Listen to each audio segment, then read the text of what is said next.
Yeah. And none of Mass's characters are on, I think, so. Yeah.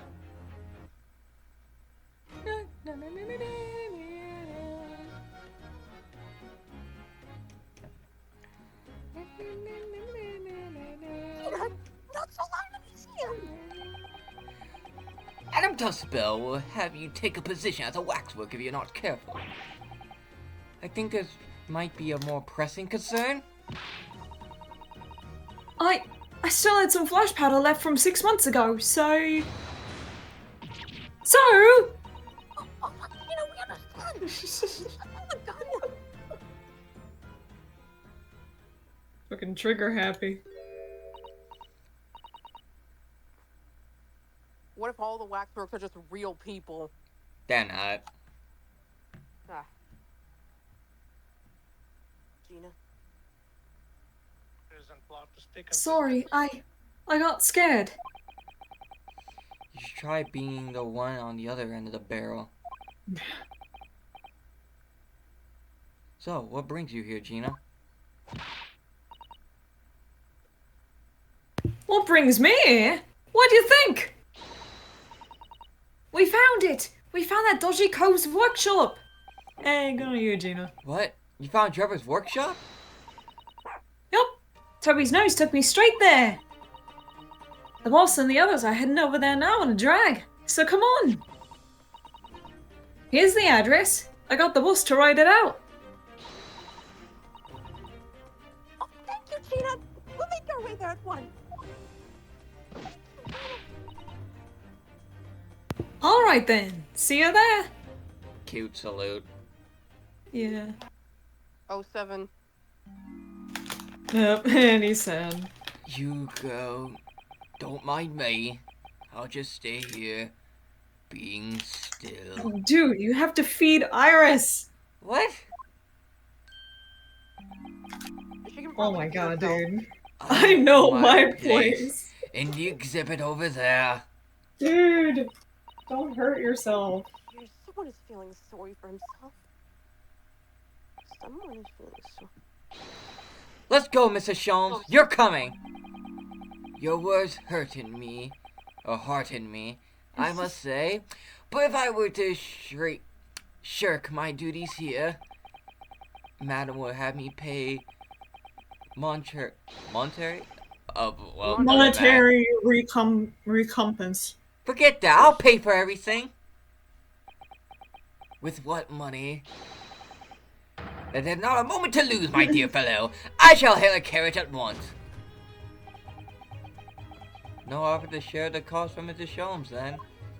Well, I shall gladly pay half, Mr. Naruhodo. thank you, Susato. Thank you, Miss Susato. Right, let's go.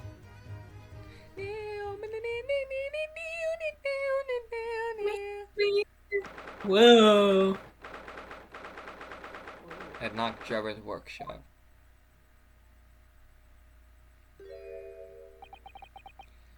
That looks like... It's a replica. Oh! It's another super high voltage instantaneous kinesis machine!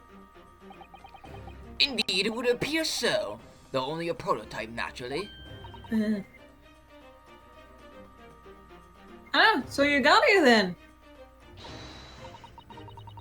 Yeah! Well done for finding this place.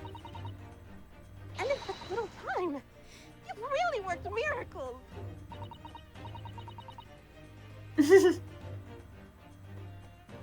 It's Toby here who's the miracle worker. Such a cute dog, Jesus. Yeah, so cute. Cute. I thought you would Why is all his show face up like that? before long. He's like, if I close my eyes, they'll disappear. Hello, Inspector. That's one knitted brow. You look like he's eating a lemon, not a bag of fish and chips. Oh, fuck, lemon. Inspector, is there any sign of the engine here? Shouldn't have eaten these warheads. Sadly not. We didn't find a soul in there. God damn it. Oh, what a shame. It's not that hard to find a fucking robot. Like, did anyone hear any suspicious clanking lately? Where all the gifts I sent you, you probably sound like a fucking clockwork. Maybe they invented realistic skin now. I guess. I don't know the extent of the technology of the 1890s in this game. Well, thank you for letting us know. Because in the about this 2000s, they're still using Nokia phones. Well, thank you for letting us. Isn't it 2030s? Yeah, it's 2030s in like the modern time, but they're using 2000 technology. It's a rule. It's literally like Riverdale. It's a rule in the Ace Attorney series that the technology is more primitive than in the actual time. Actually, no, it's like Alien. Except in this game, apparently. Yeah. You know how Alien? It's like all ass backwards, where the past is more like technologically advanced, and then it just degrades over time. You know how I don't know. You know how Aliens like had the advanced technology, but they're still using like 1990s computers and stuff. It's like that. Or that could also be just a symptom of them working with that kind of technology back then when they made the movie. I don't know. True. Maybe they didn't bother. Like in Lethal Company, they don't bother to upgrade the technology. Mm. Well, thank you for letting us know about this place and giving us the chance. That's because we don't get paid. We don't get paid to upgrade our technology. According to what Gina tells me, you only found it thanks to a clue that you turned up. I wouldn't want to say go to Paris with a debt of gratitude unpaid now, would I? Thank you. You're my favorite, Gregson. Love you. Anyway, I must promise you. Shut up. Anyway, if you're hoping to snoop around here, I'd get cracking.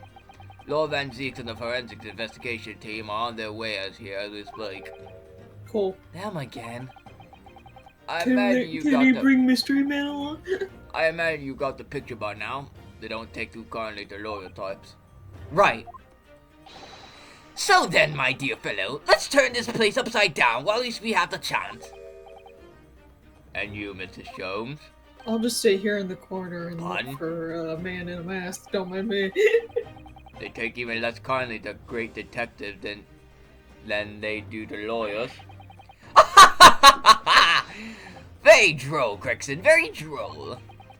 But you may consider me nothing more than an inconspicuous wax model. He's dedicated to the bit. Right then. Let's see what we can find in here. Damn, bro, this shit's big. That's a big trophy. Is that... Oh, is that a quiver of arrows? Yeah. So that's what he used for the crossbow. I'm sorry, Mr. Venerable. That machine is covered by the special dispensation for scientific equipment act. There will be serious repercussions if you were to examine it from the Crown and the government.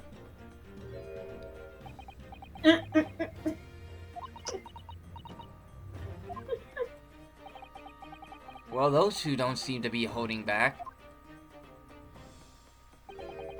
It's quite hollow inside. No working parts or devices of deception to be seen, my dear fellow.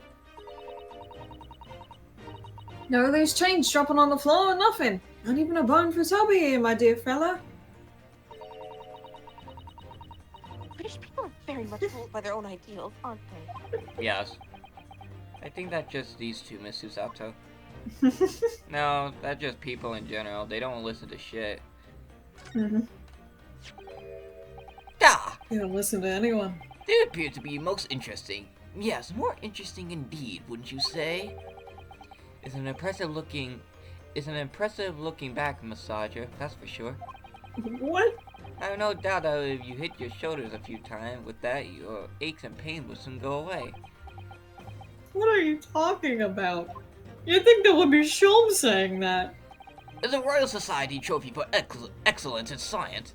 A young scientist could wish for no higher honor. Oh! Would you like a massage? No, I'm fine, thank you. I had no idea it was such a grand thing.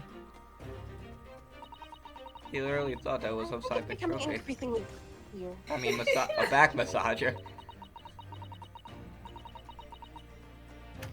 That there's much more to this Mr. Drebber than conjuring tricks. I couldn't agree more, my dear madam. And how about you, Mr. Naruhodo? Would you like to take it with you? For your tired shoulders, of course. He's not going to let that go, is he? Say something stupid. It's curious though, isn't it? You would expect such an important trophy to be proudly on display somewhere, not haphazardly cast aside. I mean, when you're a robot, your emotions are kind of out of whack, you know? I don't get quite a mystery of things. I gotta throw this away. I'll be right back.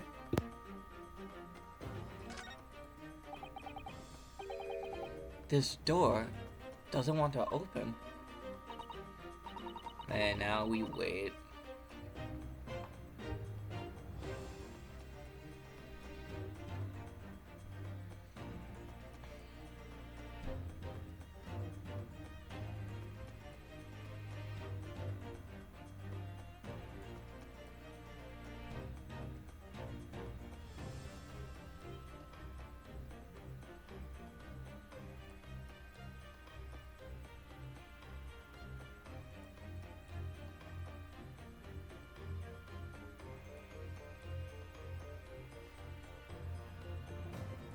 Alright, I'm back. Alright. Yeah, looks like it's got a pretty hefty lock on it. The special locksmith on his way over from the yard, so hands off till he gets here. A master of unlocking. With permission, Inspector, I could have that lock open in less than a minute. It just fucking kicks it. Well, you Open! don't have permission, and no one's giving it to you. God, I love these two dynamic.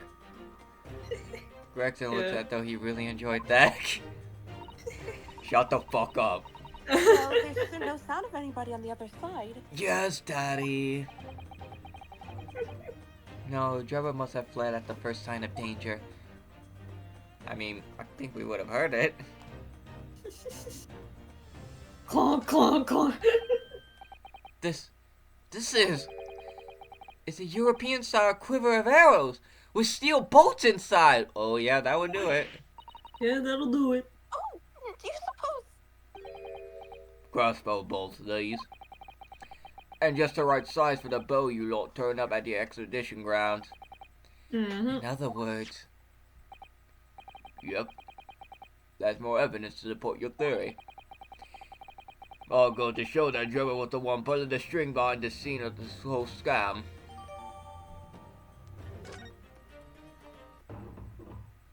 Yeah. Whoa.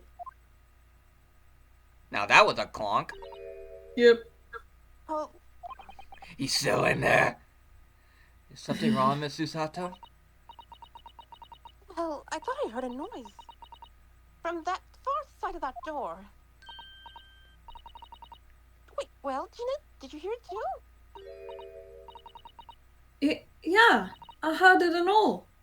What you reckon, Toby? Right, mind the grease. Mm. Whoever in there, open up! This is Scotland Yard! Come on, get him. Whoa.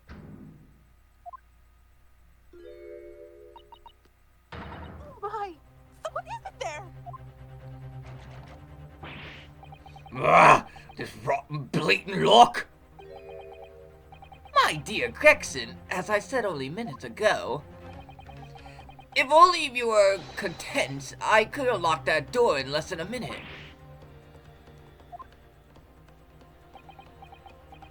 God damn it. Fine, I'll take the rap for it. Sherlock Holmes, master of unlocking. There! You may enter at will. You confuse minutes with seconds, I think. Not even Jill can do that. Time is of the essence, I feel.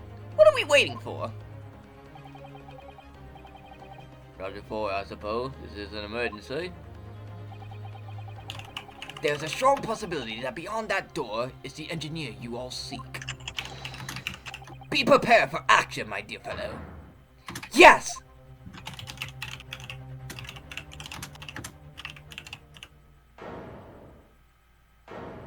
That's a bomb! Are we not gonna address the bomb? What's happening here? Why is everything upside down? Oh yeah, there's Rats! There ain't no one in here at all! Hey, what was it go that we heard those noises? Guys, are we not gonna address the bomb? Maybe that was the sound of Drebber running away. But there's only one door into this room. And no window that could afford an escape route. Those skylights are too high. I mean, there's footprints up there. That means jack shit to this robot. What's that up there? Are they footprints on the ceiling? Blow me. What are we here then?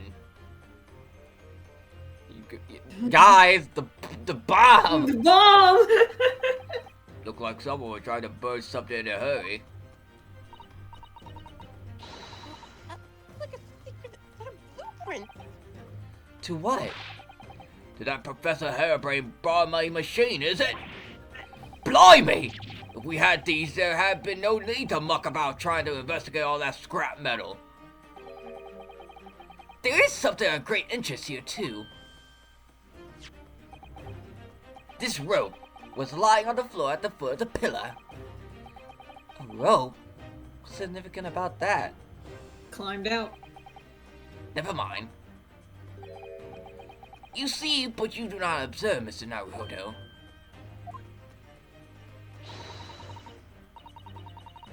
We must investigate the entire room thoroughly. And before the forensic investigation team arrives too. Thank you, Sholmes. He noticed the bomb. Yeah.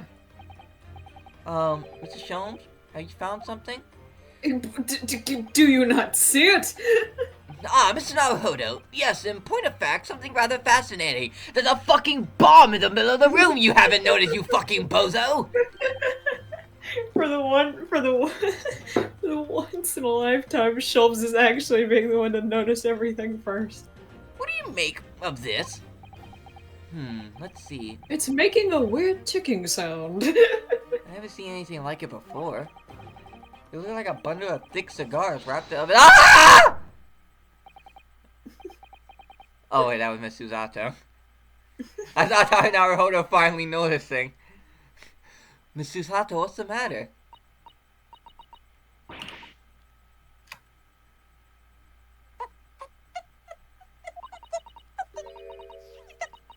Time bomb. What? Did you say? Time bomb? Sorry, but what's a time bomb exactly? You truly are one of a kind, Mr. Naruhodo. I won't take that as a compliment. You don't know nothing, do you, Odo? You haven't got a clue what it is either, have you, Gina? I invite you to consult a dictionary later, Mr. Naruhodo. Hit the books. But this particular specimen is no time bomb, though. I confess it has a very similar appearance.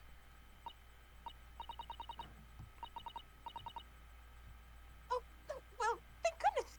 But then, what is it? I see. So that's it.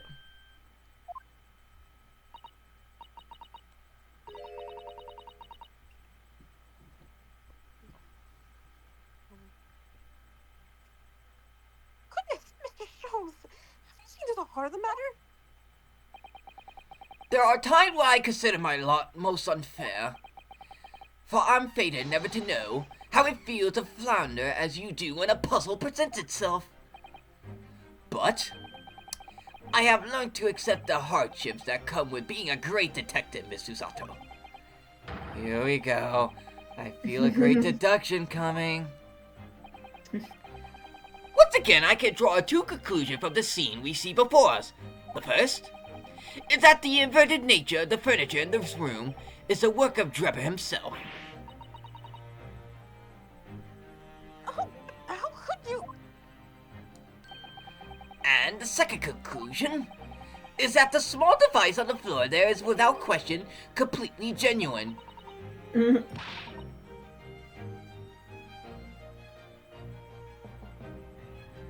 Mr. Sholmes, you must explain everything. It would be a pleasure. After all, it is a great detective's civic duty to teach Scotland Yard the finer points of the trade. Well, Inspector Gregson seemed delighted with the idea anyway.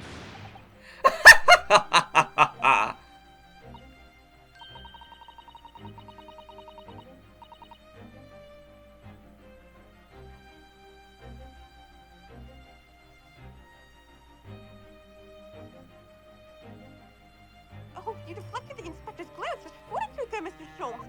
Well done. You're too kind, my dear madam. I hereby dedicate this great deduction to you. Kindly stand just there, Miss Susato.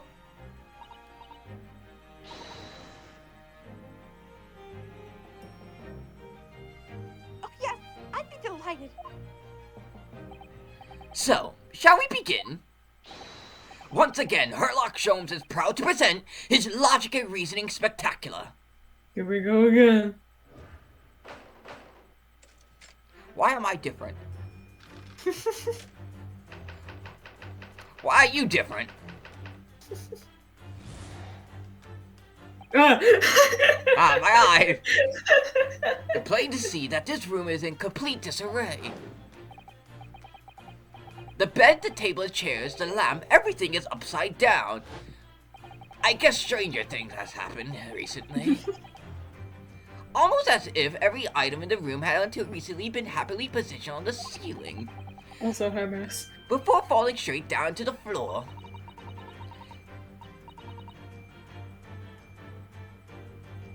Every item in the room was on the ceiling. Are you suggesting that... Indeed, the key here is gravity. Oh, there goes gravity. It would appear that technology had at last succeeded freeing us from the great pull of the Earth. For the gravity in this room will reverse and then suddenly restore to normality. No. The inverted furniture clearly reveals the truth about the part gravity played in the whole business. I quite understand your skepticism, Miss Susato. I too was incredulous at first. However, my conviction and my analysis was cemented when I observed this. An anti-gravity device almost identical to the one that featured in a dream of mine only the other day, in fact. Dude. I mean, he's not wrong. A bomb would be anti-gravity in some situation.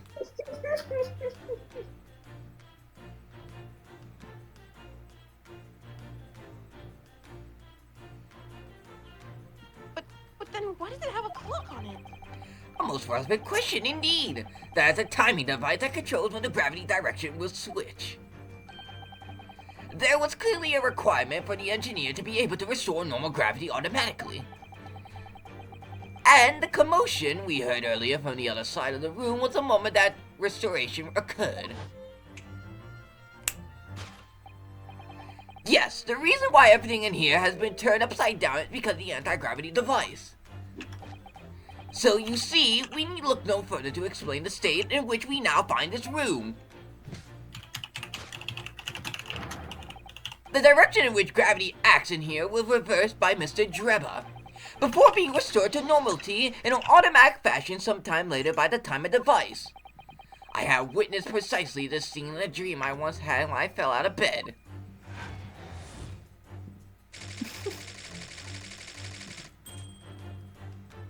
That's, yeah.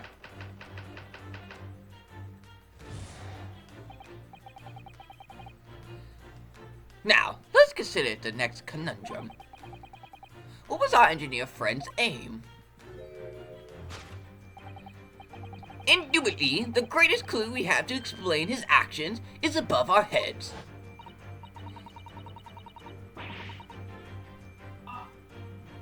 Yes, how is it possible that there are footprints all the way down the ceiling? A question whose answer would lead us neatly to the truth, my dear madam. The reason there are footprints on the ceiling is because of the nearby skylight. Of course, Drebber's aim was singular, to escape. However, there is but one way in this room, excepting the skylight, that is.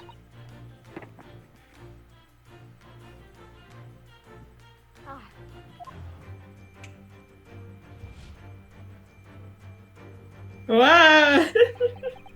By averting the gravity in here, Drebber was able to fall conveniently to the ceiling and make his escape via the otherwise inaccessible skylight, leaving those footprints behind on the way.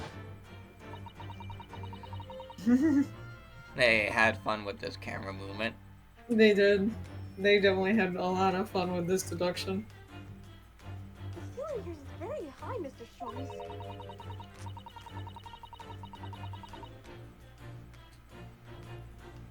At which point do we snap back to reality? Whoop, there goes gravity.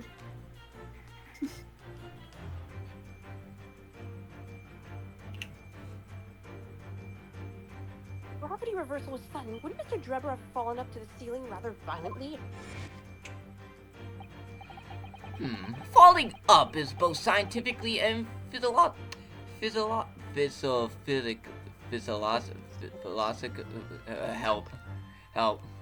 Philosophically. Okay.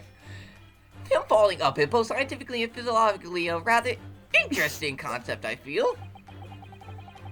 But the man was concerned with nowhere to run, so escape through the skylight was the only option. You may recall that I found this in the room earlier, which I believe offers a solution.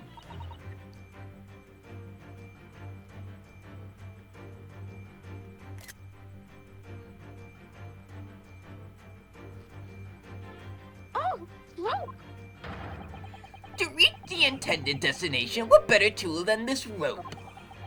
By anchoring one end to the wall, the man was able to lower himself safely to the ceiling. Which explains how Drebber was able to escape the room before our arrival.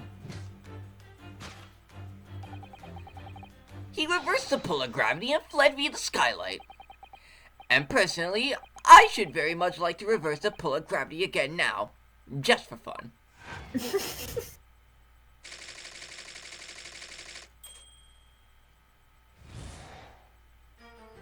Dun, dun. Thus concludes Sherlock Holmes' great deduction of the topsy-turvy puzzle.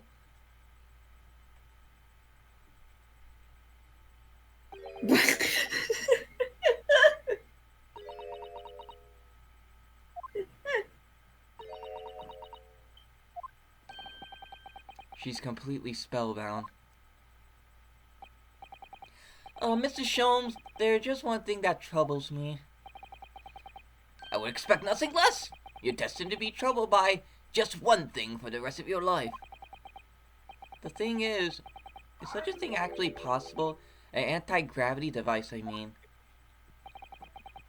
I would say that with man's current scientific knowledge at the turn of the 20th century,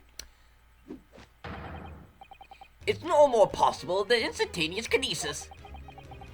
Which is also not possible. But your whole deduction hinges on it! Ah, but my dear fellow, when you have eliminated the impossible, whatever remains must be the truth.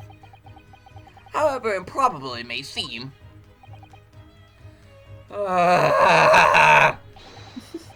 It's a marvelous line, would you agree? One of my more endearing pearls of wisdom. I had Iris come up with the exact phrasing. My original was clumsy. Yes, I have a feeling I read it in something that Miss Susato lent me once. Objection! What? Actually, there is one other thing, Mr. Sholmes. Ah, the spell's broken at last. The book you found was on the floor, wasn't it? Indeed it was, in lonely coils near the wall.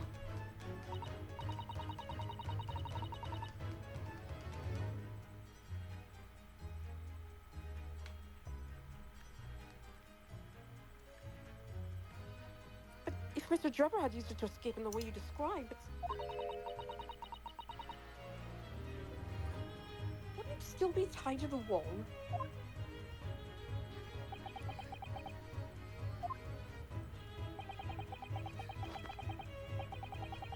Mysteries inevitably unravel in the end, as I think you'll find. New ropes.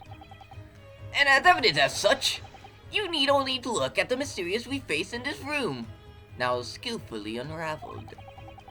That argument is as circular as the coils of rope.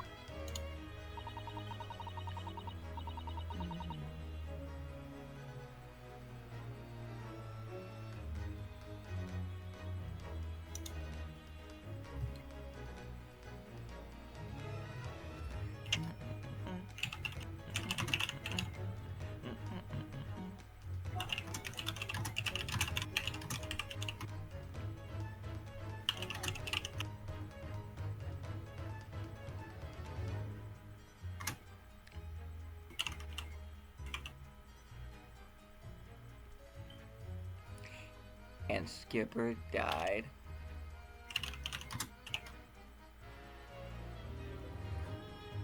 I think perhaps we might need to give Mr. Sholmes a useful little helping hand. And with some minor corrections, the great detective's great deduction will lead us to the truth. Yes, you're right. And we must do it quickly before Mr.Drebber gets too far away. If you're ready, then let us resume. Herlock's shown logic and reasoning spectacular.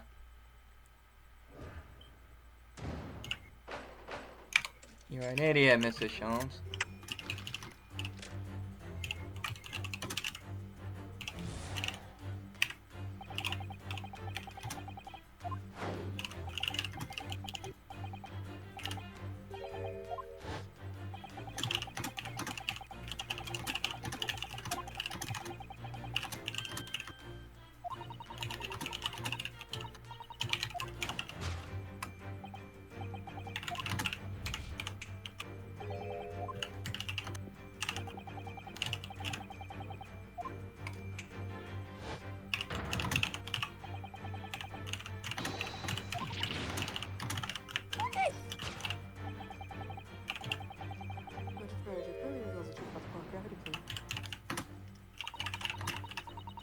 Gravity could have been reversed in this very room.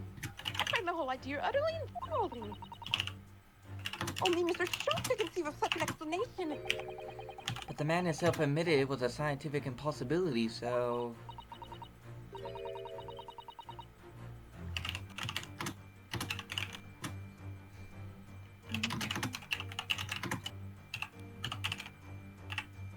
Yes, you're quite right. We must completely discount the idea at once. Oh, that's unusually merciless of you, Miss Susato. When you have eliminated the impossible, whatever remains must be the truth. The great detective himself said so, didn't he? While refusing to part with his dreams of anti-gravity device.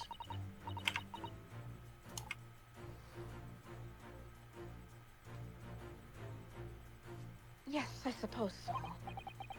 Well, let's see if examining this topsy-turvy scene a little more closely reveals some proof that shows exactly what the gravity in this room was or wasn't doing.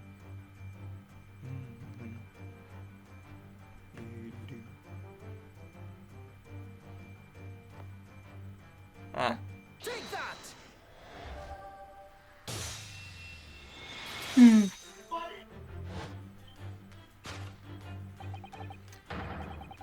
I know what you are. The upright vase clearly reveals the truth about the part gravity played in this whole business. Upon my word, Mr. Naruhodo, you surpassed yourself by completely turning my argument on its head. Trying to impress your assistant here, perhaps? No one's trying to steal your spotlight here, Mrs. Sholmes, trust me. As you rightly say, though it appears at first glance that all the furniture in the room is upside down, this unamusing slandered vase is standing keenly to attention. And unlike the large safe, there is nothing affixing it to the floor. And it's the exception that breaks the rules. In short, much as it pains me, the gravity in this room was never inverted at all! My deepest sympathies for your loss. Look at the mouse. I'm in the house like carpet. I'm in the house like carpet. I like ice cream. I like ice cream. Oh, poor Mr. Sholmes. But the show must go on, so let's continue with our deductions.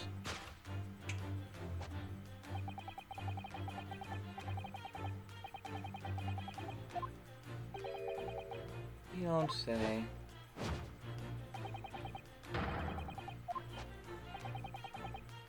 Which might sound obvious, but at least one mystery very much unsolved.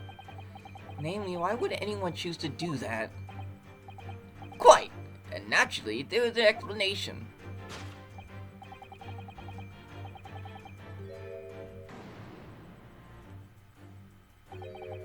He's absolutely determined that this device must have something to do with it, isn't he?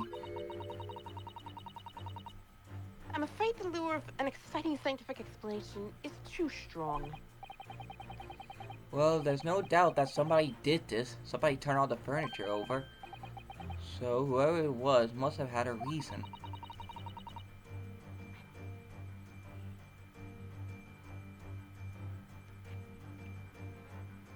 I'm afraid nothing comes to mind at all, though. Well, I'll look around and see if the answer presents itself.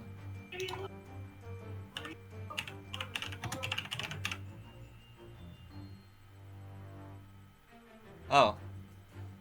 Take that!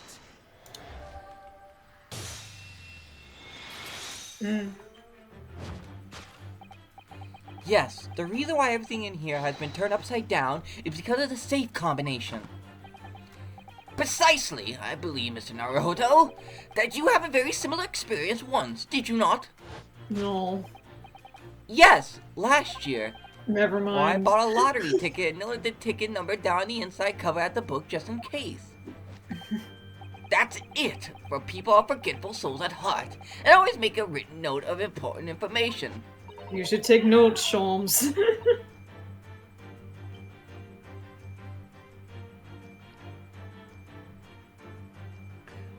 Just keeping the tickets itself safe would be more sensible, I think.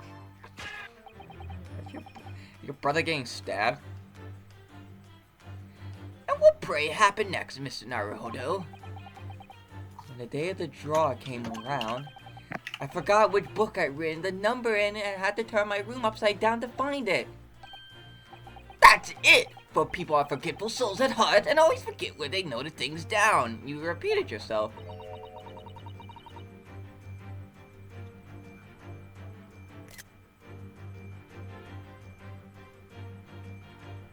Now, if you always note things in the same place...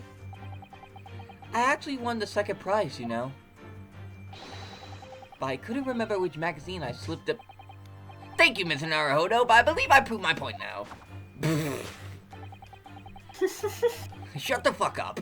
We did that a very similar scenario as clearly unfolded in this room. Finding himself requiring access to the safe, the occupant in this room needed the combination code. He remembered that he had written it on the underside of a piece of furniture, but forgot which one. Lead to the state in which we now found the room. Yes, Mr. Drebber returned all the furniture in here in a desperate hurry to locate the combination code that would unlock the safe.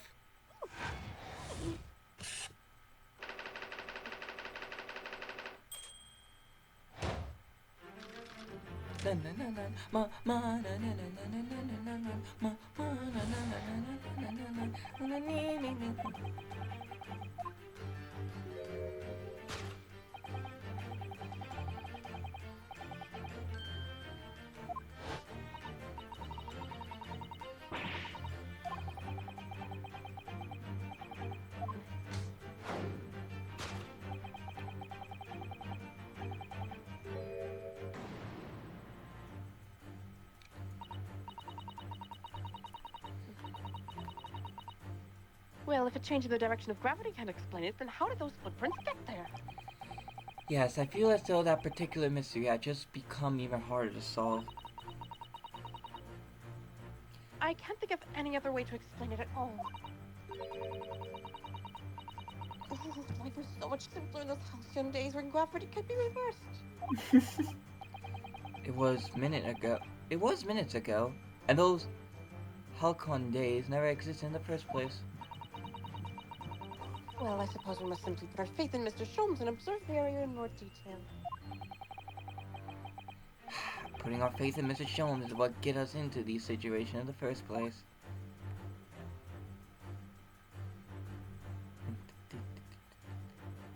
What the? Take that! Is there a shoe up here?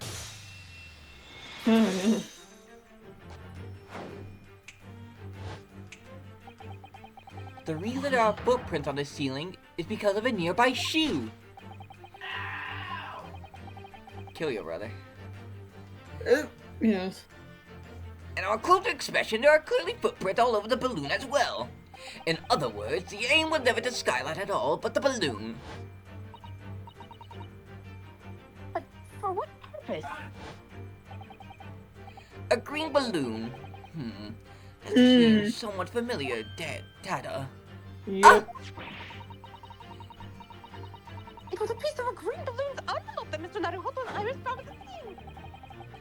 And it signed the green balloon that Master Gotts claimed he saw above the stage when the incident occurred. Was the second birdcage the crux of the whole instantaneous kinesis deception? So was it really just a tiny little thing? If we assume the balloon in here is a model of the one used on the day, there's a strong possibility something may be concealed inside it. Something our absconder was desperate to retrieve before making a hasty getaway. But the balloon's out of reach. Hence why he resorted to a projectile, namely the shoe. Most probably Drebber intended to tear a hole in the envelope by assailing it with the shoe. However, his efforts were thwarted when the shoe itself became a prisoner of those lofty heights. I mean, who throws a shoe? I mean, really? Oh dear. We desperately need to examine the balloon. If only there was some way we could see inside. You may recall that I found this in a room earlier, which I believe offers a solution. Oh, there's a rope! To reach your intended destination, what better tool than this rope? Mr. Sholmes has managed to bring the deductions back to the rope. Alright, I have to admit, that was clever. So we just throw the rope up to the balloon and then pull it down, then pull it down to us on the ground. Which is much easier said than done, I feel. Which is much easier said than done, I feel. I heard you, just my right Joy-Con died. And it could take us a very long time as well. True. Perhaps we need more surefire method. In fact, we already have one, of course, don't we?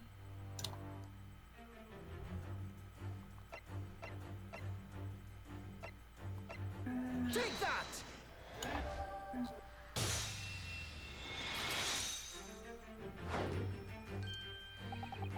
To reach the intended destination, what better tool than the crossbow? That was found on the scene, in fact. And in all likelihood belonged to Mr. Drebber. If the man had only brought it away with him that day, he could have avoided losing his shoe at such a critical time as this.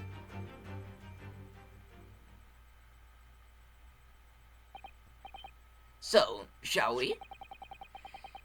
Your curiosity is deeply stirred, no doubt, my dear fellows. What is it that Enoch Drebber has hidden inside that balloon?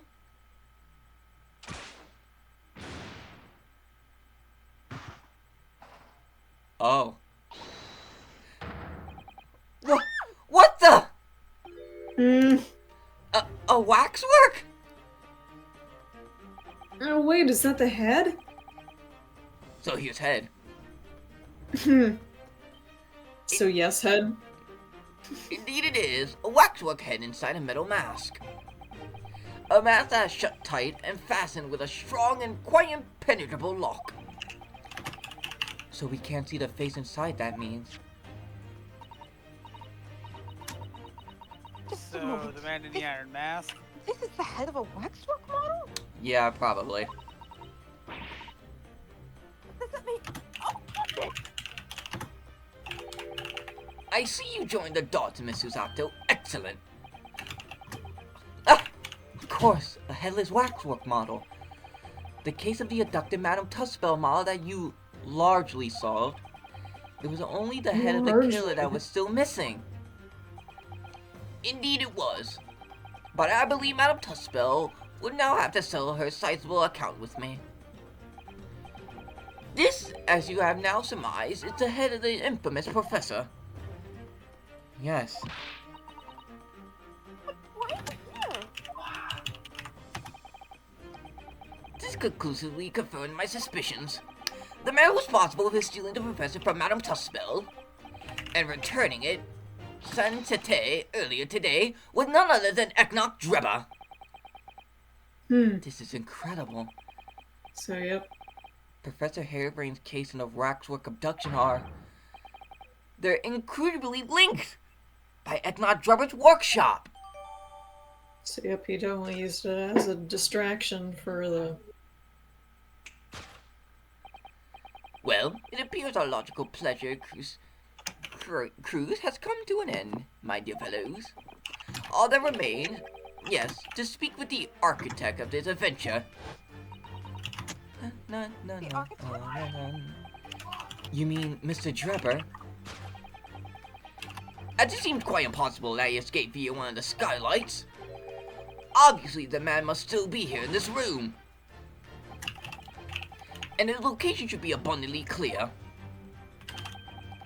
If you simply reflect on the journey we made together during the deduction. Mr.Drebber is right here somewhere in this room. So, Mr. Naruhodo, will you do the honors? Yes, of course. Mr. Drebber's hiding place must be...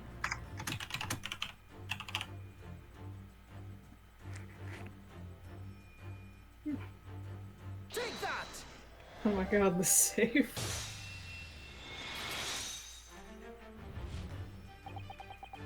Before we gained access to this back room, we heard noises from in here. Which tell us that the engineer was still in the building at the point in time. He was in fact searching for the combination to his safe. And pressed for time, made no attempt to right the furniture that he overturned in the process. From which we can deduce that his search for the combination happened very recently indeed. In summary, Mr. Mr.Drebber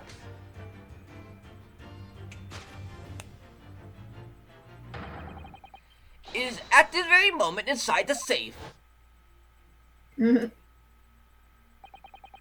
Thus concludes Herlock Sholmes' great deduction of the topsy-turvy puzzle. I'm back. I'm back and I'm better.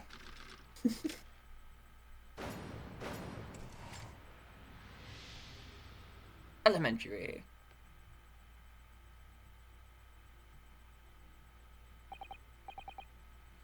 So, Mr. Naruhodo, I think perhaps it's time we ended this game of hide-and-seek, don't you? By opening the safe, you mean? What else? Let's see. The combination But are we still not gonna address that there's an actual bomb in here? 44, I guess 3, not. 2, 5, 8, 2. I guess the bomb just isn't important. I knew that. Alright then, here it goes. You ready to see the best character entrance? Oh boy. Here we go.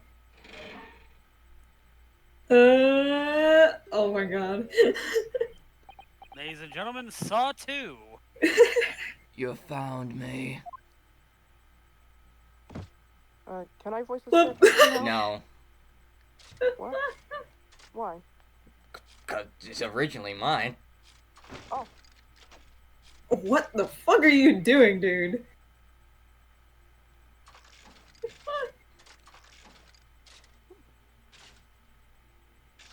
Jimmy. Hmm?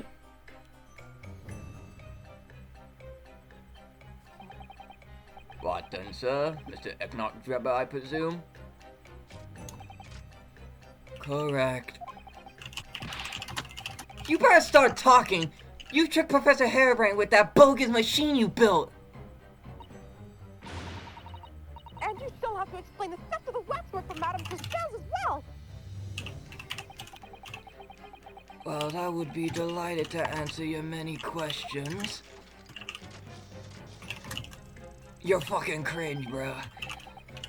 Personally, I would advise that you deactivate my little parcel first. Deactivate? Your parcel? I refer, of course, to the time bomb I left in the most prominent position. Ha ha ha. I see. Stunned silence. You're all gearing up to die with me then.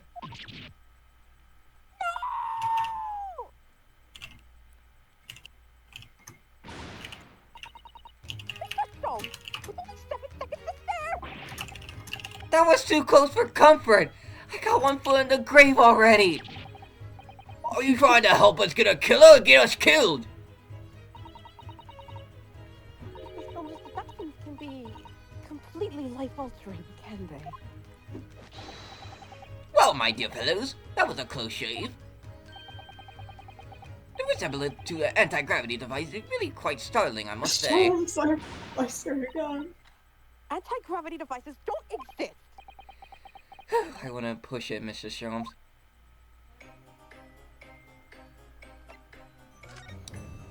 His theme is robotic and magical at the same time. I have to listen to it on Spotify. What else happened in here? You found me, haven't you? You found me, haven't you? No need to screw me down any further. Everything in here is precisely what it seems. Yeah, well, we'll be giving it a throw going over, don't you worry, Drebber. What fails to click with me is how you were able to locate my workshop that I was not expecting. When I heard whistling from the other room, I knew it was time to bolt. Whistling? Ah, that would have been me.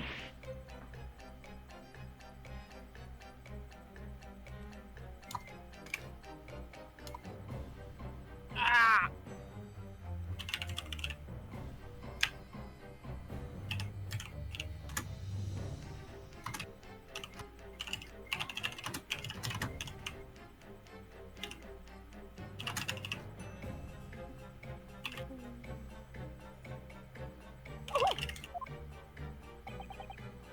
For some reason, I woke in a fine fettle today. No words, just tightly squeezed chips. Clearly I must have a screw loose though, as I couldn't remember the combination for the save. And another one loose, as I couldn't remember on which piece of furniture I'd written it down. We also found a rope over by the wall. Yes, I had to hope to exit through the skylight, but sadly the rope was too short. So, I then set about searching for the combination code to open the safe. And burning the incriminating blueprints, don't forget! Regrettably though, you failed to retrieve the head from the balloon among the rafters. And after that, you hid yourself inside the safe, having first set the parcel ticking. Well, I had no intention of being nailed by the police.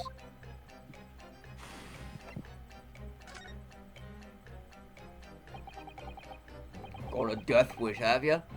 Hiding right beside a ticking time bomb. Please, why do you suppose I chose to hide inside the safe? It's no ordinary safe. It's specifically designed. A dynamite explosion will leave a scratch on it. So in fact, the safe was the only safe place?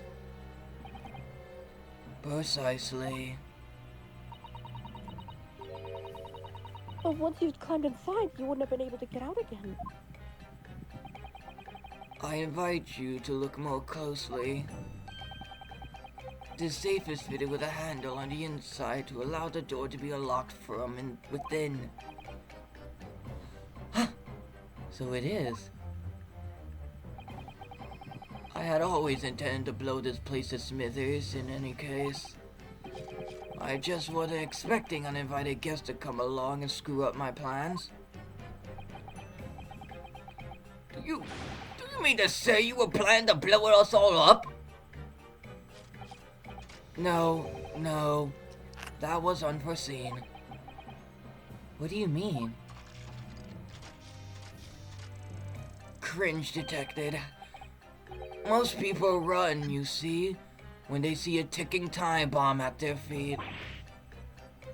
You underestimate how stupid these guys are. I calculated the time required for retreat to a safe distance and set the device accordingly. But it appears to me you fuckers are suicidal. But you seemingly endless discourse in here threw a spinner in the works.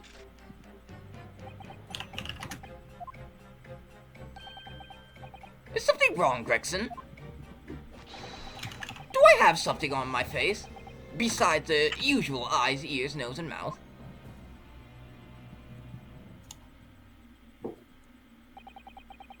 I think we have a fairly good idea what's been going on in here. But what about the two incidents you evidently been involved in recently? Professor Harebrain's instantaneous kinetic experiment at the Great Exhibition, and the waxwork model you stole, which this head belongs to. That's no ordinary head, you know. That's the head of the professor. Clad in a mask with a lock so strong, I'm unable to open it safely to reveal the killer's identity. That's even assuming they did the waxwork of it. Yeah. I bet. Protection? What? Hey, Moira! What's going on here, Gregson? I'm sure you're aware that I have sole jurisdiction to investigate here. Yeah, well... Dr. Scythe again. His forensic investigation team are here. And you know full well this engineer is a key witness. Why are you allowing this lawyer access to him? If Lord Strongheart knew of this, you'd be finished. You lot, leave at once. My dear madam, there's no need for such a threatening tone, I assure you. After all, that's no way to greet an old acquaintance, is it, Dr. Scythe? Hello, Sholmes. Mr. Sholmes knows Dr. Scythe? They're exes. They were lovers. If it's protecting the machine next door that's causing such a sour expression on your face, you are quite They misguided. were roommates. Oh my god, they were roommates. Get out! But of course, we'll show ourselves the door. I see you haven't softened at all. Oh, yep. Mr. Naruhodo. Yes? Meet my ex. I loved her, but she hated me. When she wanted something, I was like, she asked for no sprinkles, and she slapped the back of my head for that. For defending her honor. It appears that, as the delightfully entertaining investigation had run their course for today, but Mr. Sholmes, let us leave this place in the doctor's capable hands.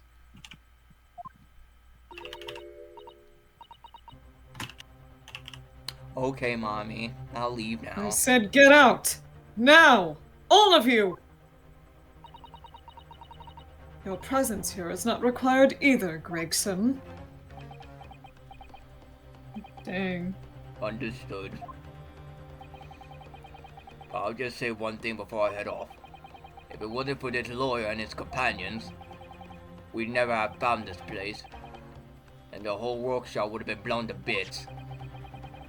There was a time bomb set in here that this lot disarmed. Inspector?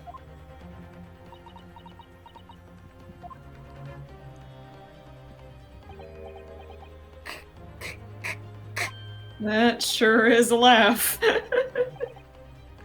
So to give you a chuckle as a Drebber? So sorry, didn't mean to offend. You're quite right, of course. You did disarm the time bomb, didn't you? Uh-oh.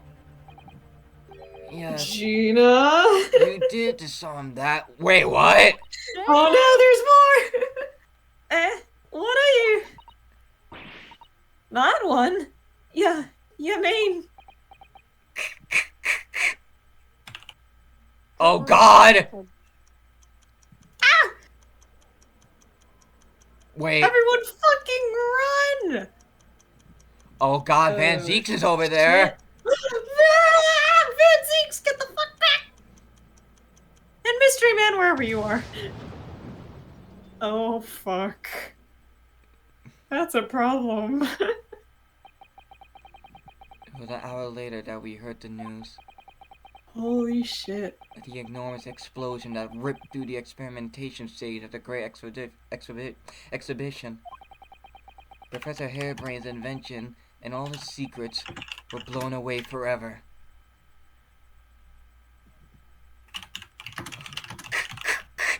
Terrorism.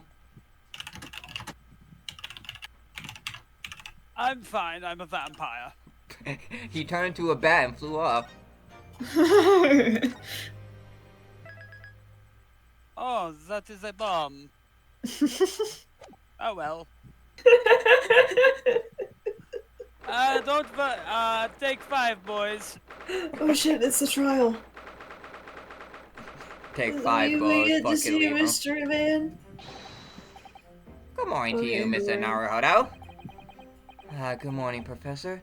Ready for today's proceedings? No. I hope so. I should be. Even I would... Good morning, my dear fellows. Oh, Mrs. Sholmes, you're here. Why, naturally. Sorry, a job posting post up. Why, naturally. A true gentleman stands shoulder to shoulder with his friends in battle at all times. Thank you. I really appreciate it. I'll see you later then. Now, Professor, we really need you to remain calm in the courtroom today. Please try your hardest not to enter the witness stand uninvited again. Yes, I will. I realized it was a mistake, but... My dear fellows, I must interject. Oh, you're still here, Mr. Sholmes. What's the matter? Surely you overlooked some praise, have you not? To be cast in my direction, hmm? Sorry, I don't follow. Must I spell it out? I, the great Herlock Sholmes, the greatest detective of worldwide acclamation, arose at some ungodly hour to be here now. First thing in the morning! A miracle, you must agree! Well, if I must agree, then... As you know, my sleep is quite impregnable. Iris had to empty her full gourmet of tactics. She pulled the covers off, shook me, poked both cheeks, punched me, and kicked me from the bed. Then she poured a boiling cup of her latest experimental blend on my face, and at last I was bestirred. Oh my, Iris has been busy. Yeah. Oh my. Iris doesn't have it in her to go that far. She's too nice. Ah, I sense the spirit of fellow scientists when we relish the infinite possibilities of blending tea. Jeez, Holmes. I'm the only worthy of praise here, not Iris! This is my victory! Sorry to cut in. Ooh. Sorry to cut in. Oh, Inspector Gregson, good morning. Gregson, my dear fellow! Why the grim expression at a delightfully early hour? Because people got fucking blown up! Oh, I don't know, maybe because I've been confronted with a grimmer expression, eh? Dear me, are you going to take that and start lying down, Professor? What? What? I don't know! Poor Professor. Anyway, here's the paperwork you asked for. What paperwork? I took the liberty of requesting it yesterday. I have a feeling it may prove useful. You wouldn't believe the hoops I had to jump through to get this brought out of the archives. It's the professor's autopsy report. The mass murder? Who killed 5 members of the aristocracy? He was found guilty in a closed trial 10 years ago now. It was all done under wraps. And he was quickly executed soon after the trial.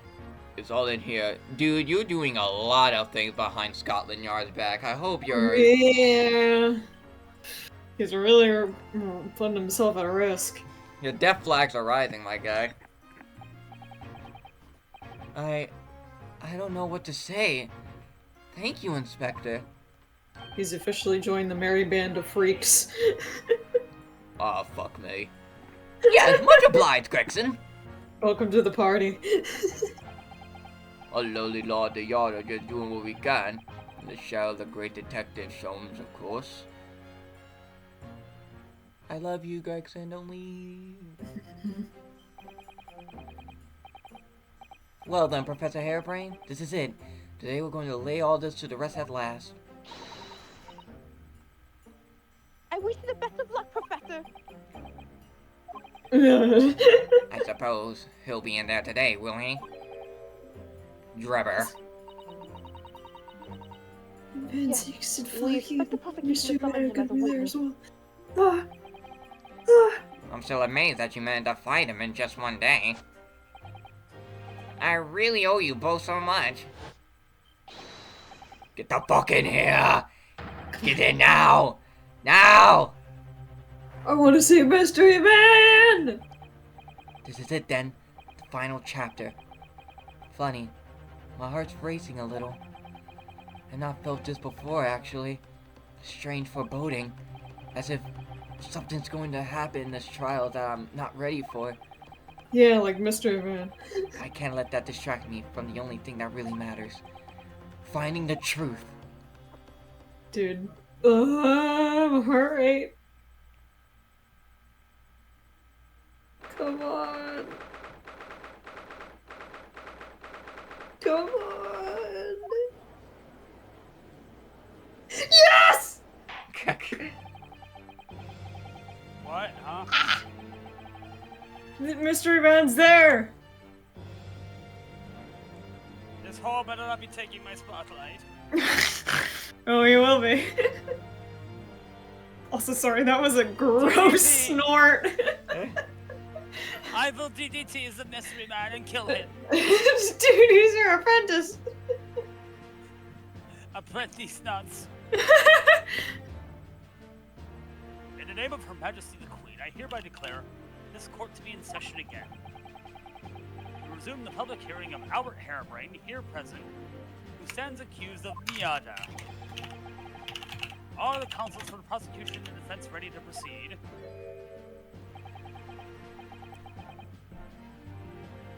The prosecution is ready, my lord. Just for you, Neil. What? The defense Who let this child into the room? is ready, my lord. As promised, Lord Van Zeeks has his apprentice with him. His apprentice with memory loss.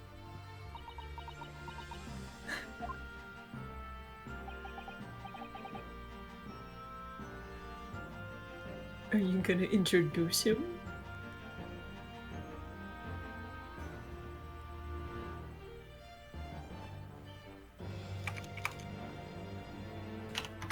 If I may, Lord Vanseeks.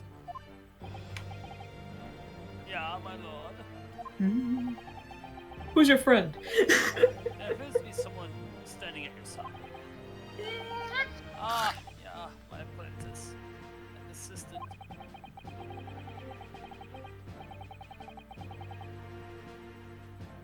The prosecution lays today's proceedings will see the complexity of this case rise considerably. He's the first ever prosecutor with a. Whoa! I'm sorry. He uncorked his wine bottle. You're allowed to savor my Yo! bottles. That is all you're allowed to do while you are in my presence. Yo! What the fuck? I therefore instructed my assistant to attend to ensure the smooth running of the trial. He will be here to. He will only be here to savor my bottles. The smooth running of liquid refreshments by the look of it. The way he holds himself, the way he moves. Couldn't be anyone else. But he's still suffering from amnesia, so there's really nothing we could do at the moment. I know, but this is very hard.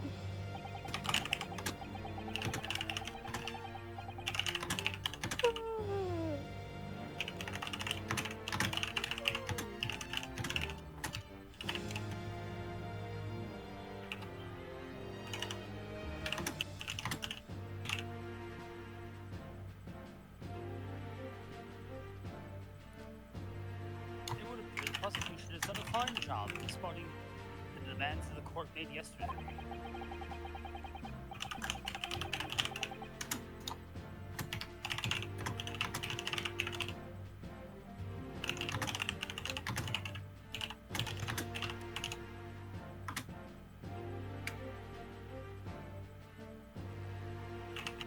I understand you have successfully secured the engineer who disappeared from the scene on the day in question. Yeah, my lord. I intend to call him as a witness shortly. Very good, very good. Now then, ladies and gentlemen of the jury, who've been chosen at random to represent the will of the people in this courtroom today. Oh yeah, I was too busy looking at Mystery Man to even know the fucking. Oh, I'm assuming it's the same jury members. I mean, it has to Are be. you ready or willing to proceed? But I wouldn't know because I was too busy looking away. Yep, it's the same people. Of course, my lord. I'm sure we all understand the importance of doing our civic duty.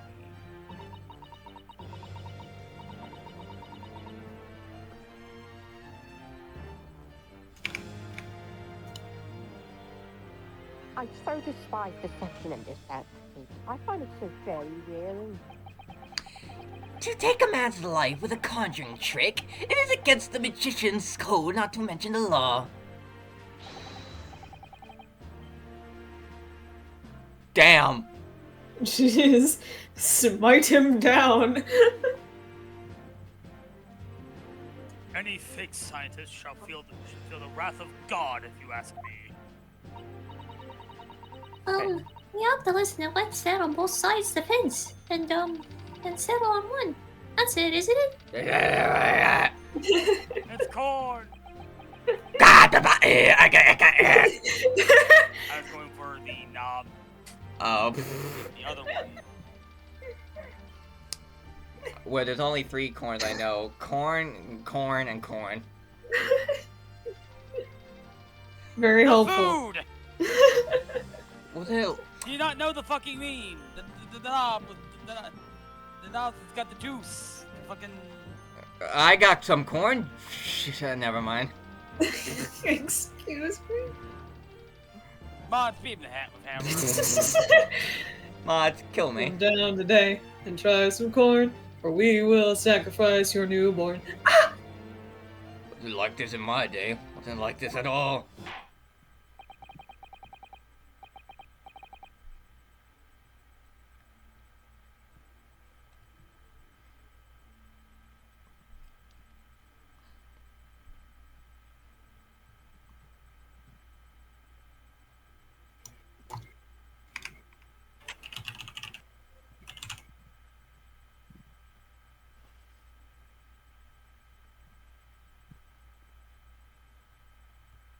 all parties are ready to proceed, you may begin, Lord Von Zeeks.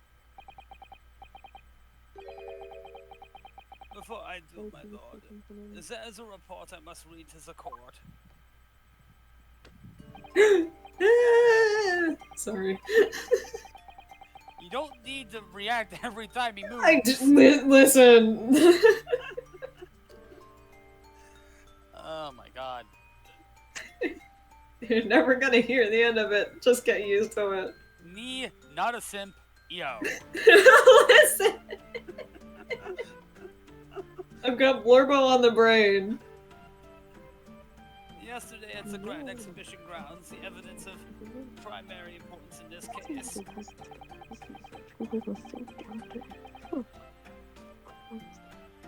And they really did hard kill Insect Glaive. I know. They got rid of the helicopter! How could they do that? Like, that's the only reason anyone uses this weapon. The literal only reason. Why would you get rid of that? Because people like flying in the air, and then they said, like, nope, you only get to do They that don't do once. They don't do it because it deals damage. It fucking doesn't. It's also good for mounting monsters. I get mounts all the time because of the aerial thing. And it's also good for when you're dealing with fucking monsters that always keep flying, so you at least want to try to deal some damage.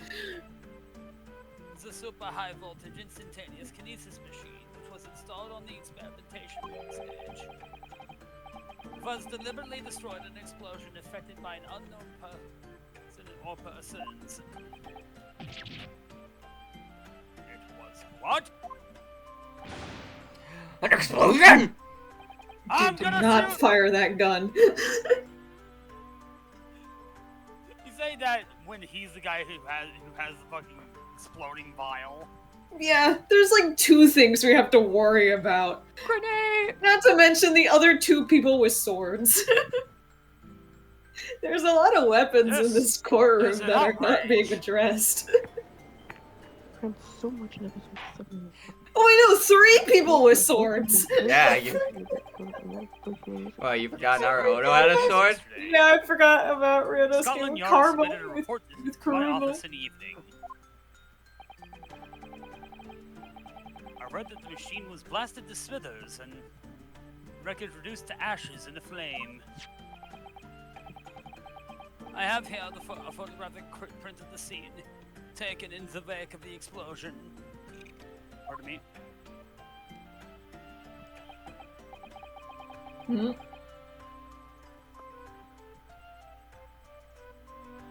Well, that reveals the trick right there and there. Yep. It's just a big-ass trapdoor. Yeah, just drop them down. It shows what little remains of the machine. Yes. A terrible I business. feel like a Sarlacc is gonna come out of there. That would be impossible. Sarlaccs don't move.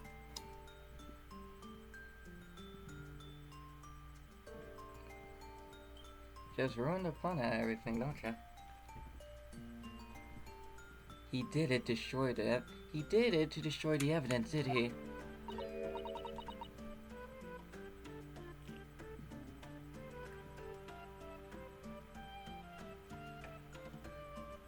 That Enoch Drebber.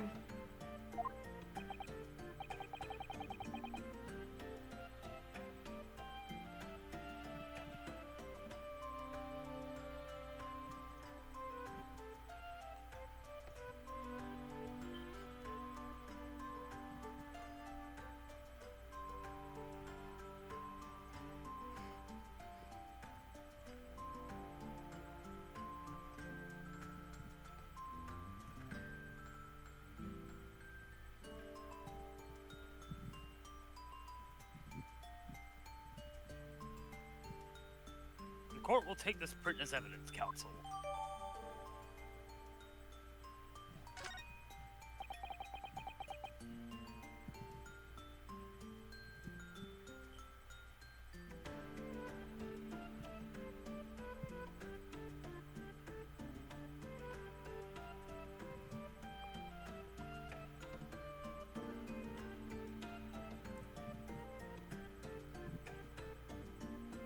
late yesterday afternoon, the protection afforded to the machine by the Special Disposition for Scientific Equipment Act was revoked. However, before a thorough investigation could begin, the invention was obliterated from existence.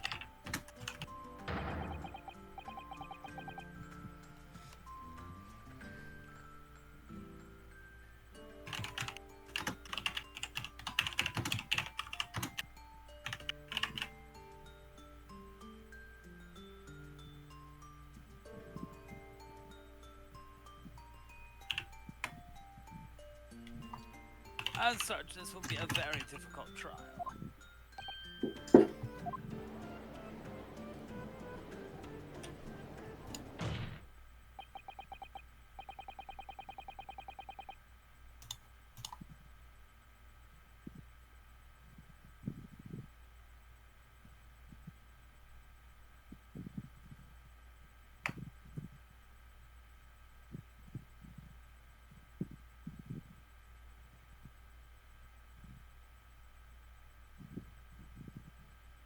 As it stands now, with no evidence on which to draw meaningful conclusions, the authenticity of the kinesis machine will remain forever in obscurity. Indeed. A most unfortunate state of affairs. However, one thing remains clear.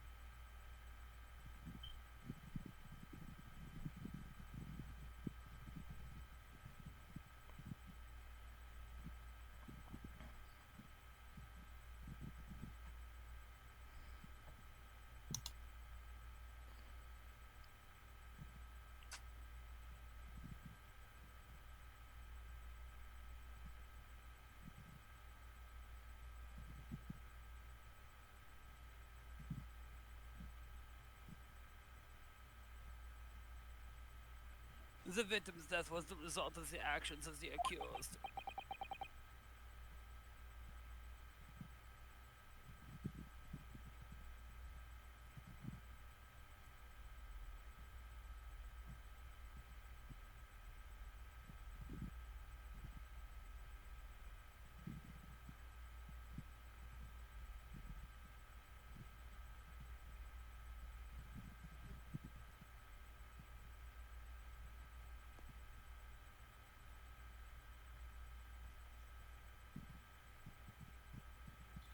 Of that we can be certain.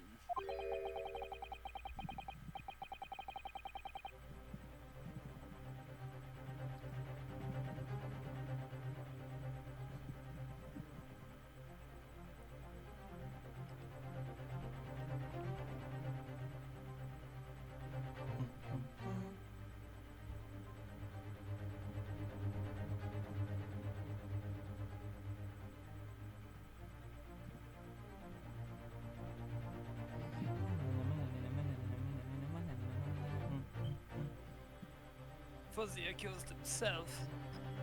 For it was the accused himself who operated the machine and ultimately caused its loss of control. Objection! As Lord Van Zeeks rightly says, this is a very different trial now. The accused accepts responsibility for his part in the events that transpired.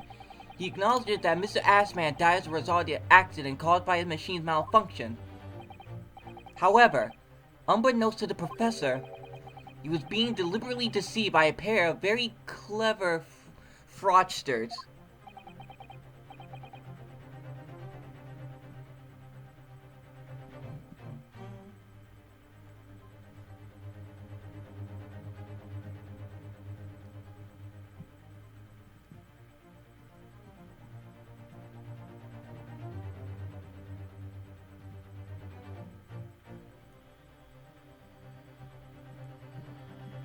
Names, counsel, if you please. The engineer, Mr. Mr.Drebber, and the victim himself, Mr. Odie Assman. Ha, sink. So what exactly were these two men up to behind the defendant's back? The defense intend to expose that information, thus establishing the unequivocal innocence of the defendant.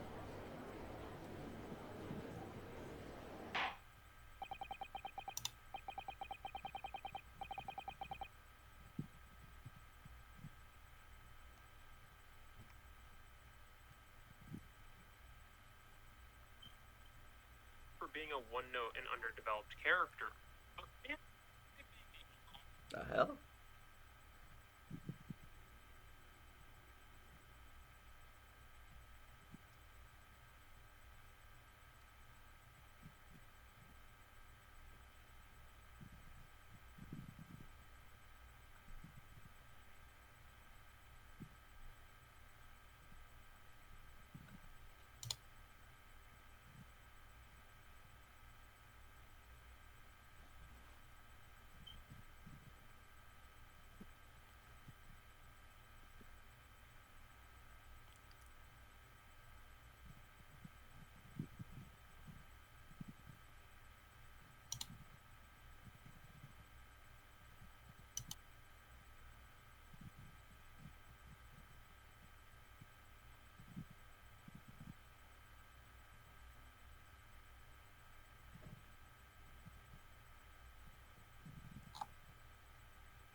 Thank you, counsels. The position of the prosecution and defense has been clearly stated.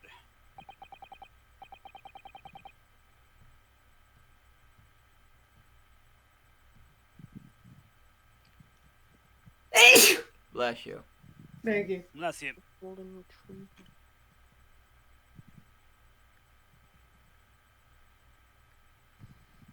I could be your angle or your double. Lord Van Zeek, summon your first witness, please. Advance, my lord. The prosecution calls the engineer, Mr. Drebber, to the stand. Already. I mean, yeah. Yeah. He is the most conspicuous. He did He blew was up literally something. named in the previous trial. I know. I don't know. Because We usually it's like explicitly- save the best for last. I don't know. We Maybe he had explicitly some took a other break to random get trick his up his ass. sleeve. There's explicitly a break taken to get his ass. Yeah, I know. I'm just a State bit your name and stupid. occupation for the court. Name, Mr.Drebber, occupation. Hard to pin down, I would say. See that black monocle? Yes, why do I feel as though I've seen it somewhere before? Oh, you too? I had exactly the same feeling myself.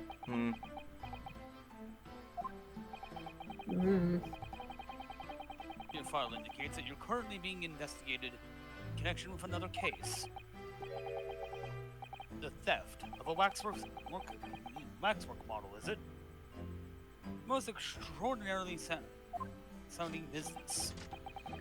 But that has no bearing on this trial, I assure you. Cleave it from your mind.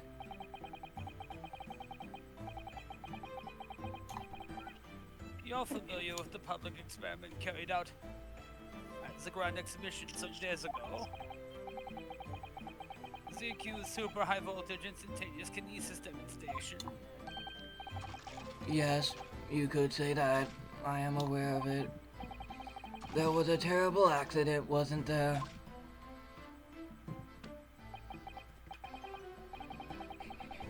Scroll Master.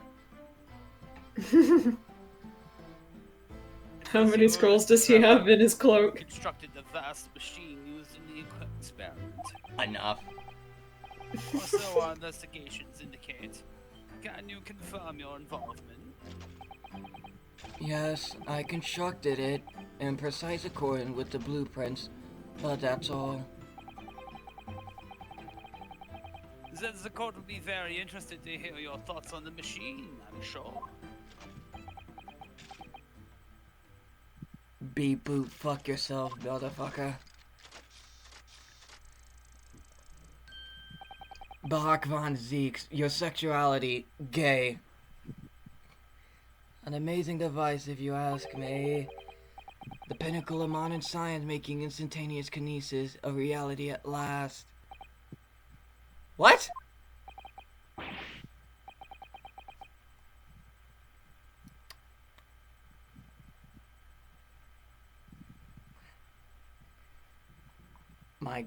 My gay eye sees all. I see gay people.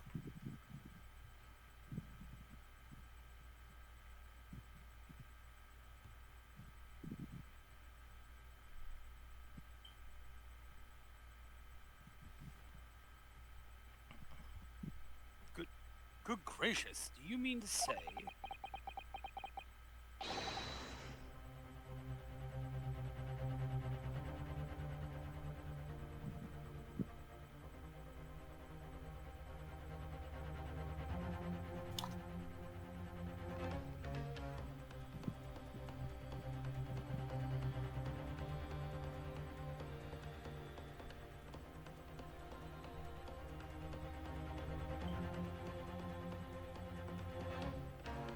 that the experiment was bona fide? Is that your belief, sir? Yes, that is very much my belief. Such a waste that it blew up. Objection! But we already established the machine was nothing more than a prop for an elaborate conjuring trick. Objection!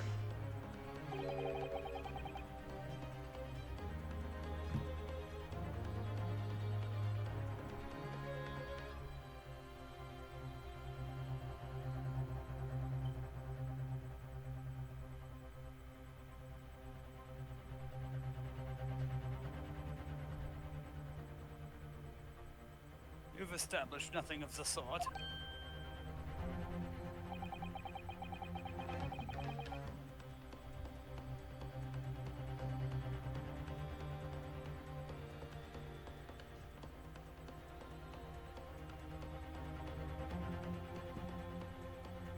All that was shown during yesterday's proceedings is that the same outcome could have been produced by the means of stage trickery.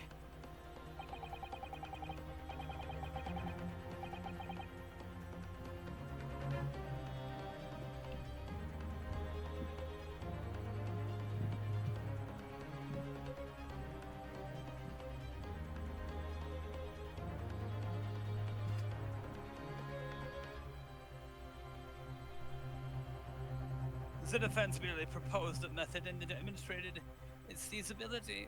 Nothing more. But... Butts are for shitting. We've procrastinated long enough, I feel. Witness, you will now give your formal testimony about the machine you constructed for the purpose of demonstration at the Great Exhibition. Understood.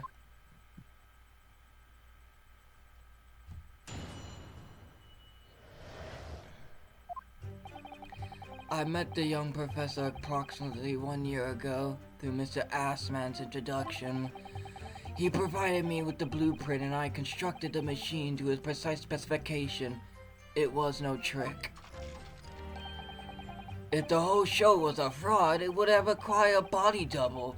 Tell me, did the victim have a twin? All the spectators saw the birdcage appear above their heads and then crash headfirst into the crystal tower. A terrible accident, I grant you. Perhaps the science on which the machine was built was flawed somehow.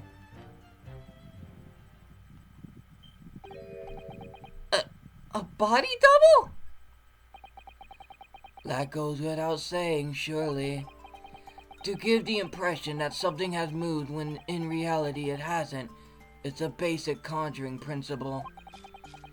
The deception cannot be achieved without substituting the original with a fake at some point in the performance. But would I be right in saying you haven't managed to establish anything along those lines?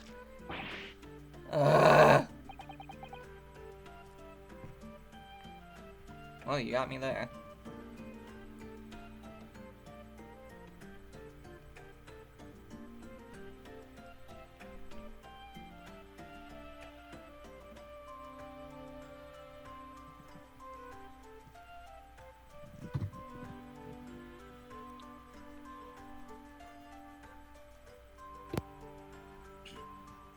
Incidentally, the prosecution has already confirmed that Mr. Asman had no twin siblings. My very understanding that this witness is well versed in countering artfulness.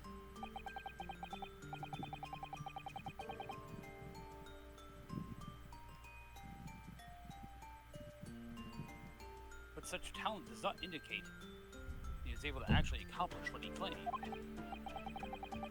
Namely, the construction of what, by all accounts, must have been an extremely complex scientific machine. Whatever do you mean?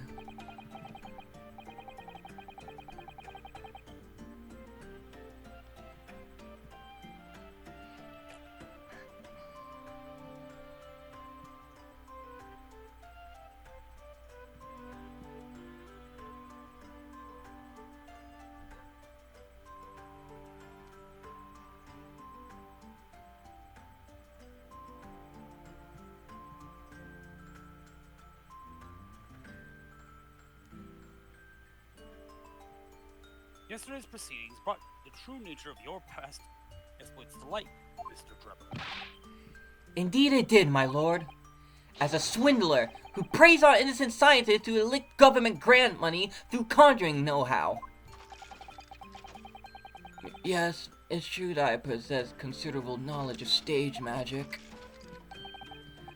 But crucially, my scientific knowledge more than matches that of any academic in the field. I'm literally a fucking robot, look at me.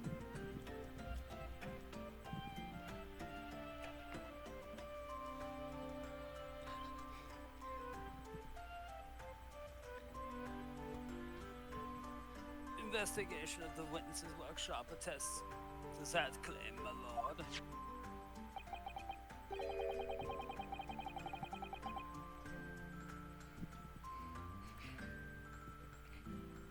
Drebber pulls out a fucking clock heart from Wizard of Oz. See, it ticks.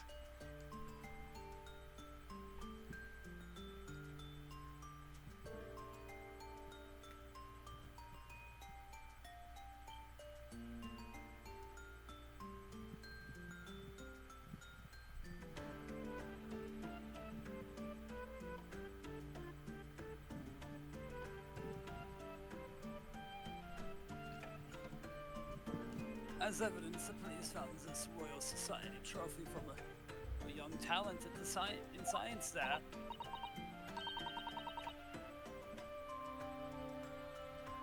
Yes, that's true. We spotted there ourselves. If a hypothesis is sound, it can always be forged into a physical manifestation with sufficient skill. Though I may have sold the secrets of some deceptive wild to sniveling, talentless scientists in the past. Damn, dude. Yeah, jeez.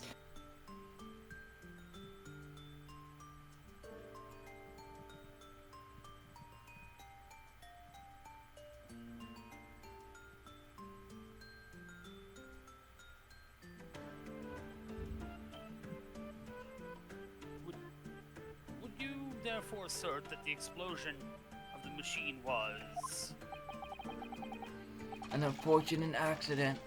Or, of course, a deliberate act of murder carried out by misuse of the science.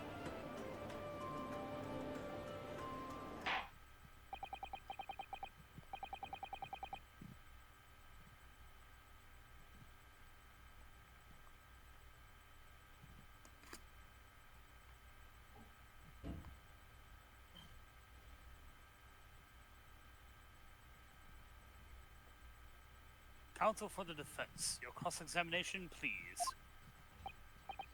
Yes, my lord.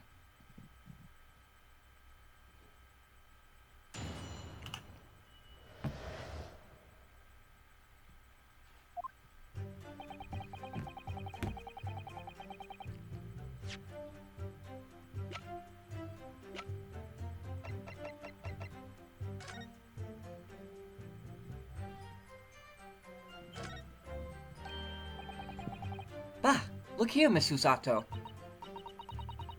Oh, yes, the wood's cracked and broken a little. I suppose because it fell from such a height. Yes, from the height at which the balloon was falling down into the crystal tower below. A fall about 30 feet or 9 meters. Leaving the man and slide tragically dead. Oh no, I could survive a fall like that. No, I wouldn't. Would you like to try? No! I was joking!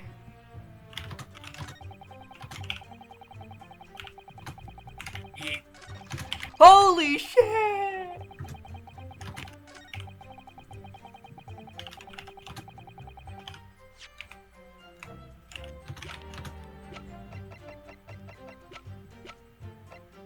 Objection! We examined the birdcage that crashed into the crystal tower ourselves. As you can see, the cage, which is a wooden construction, has sustained damage in one particular spot.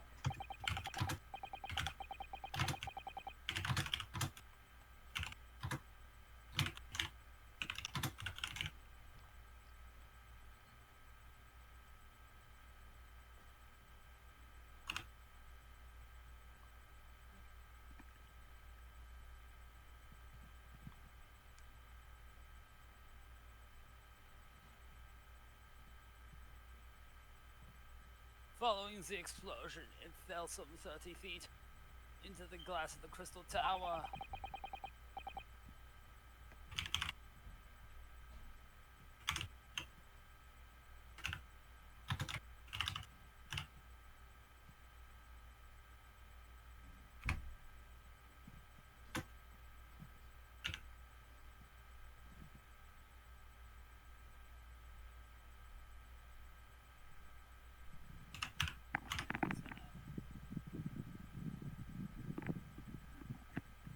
Is that level of damage is to be expected, surely?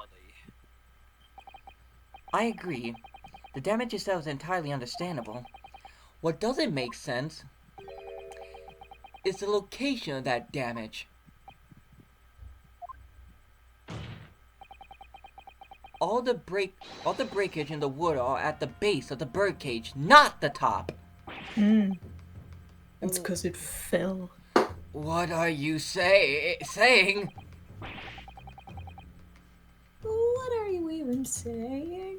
Sorry. I'm not a loser of the game. You You didn't know you were playing.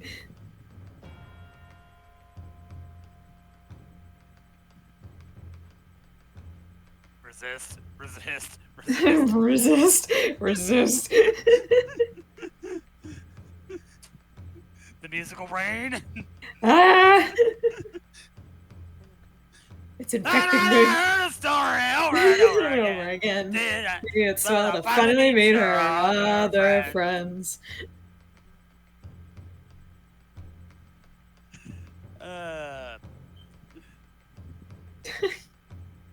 I've only recently started hitting the point where Hasbin stops appearing on my Spotify front page, Mm.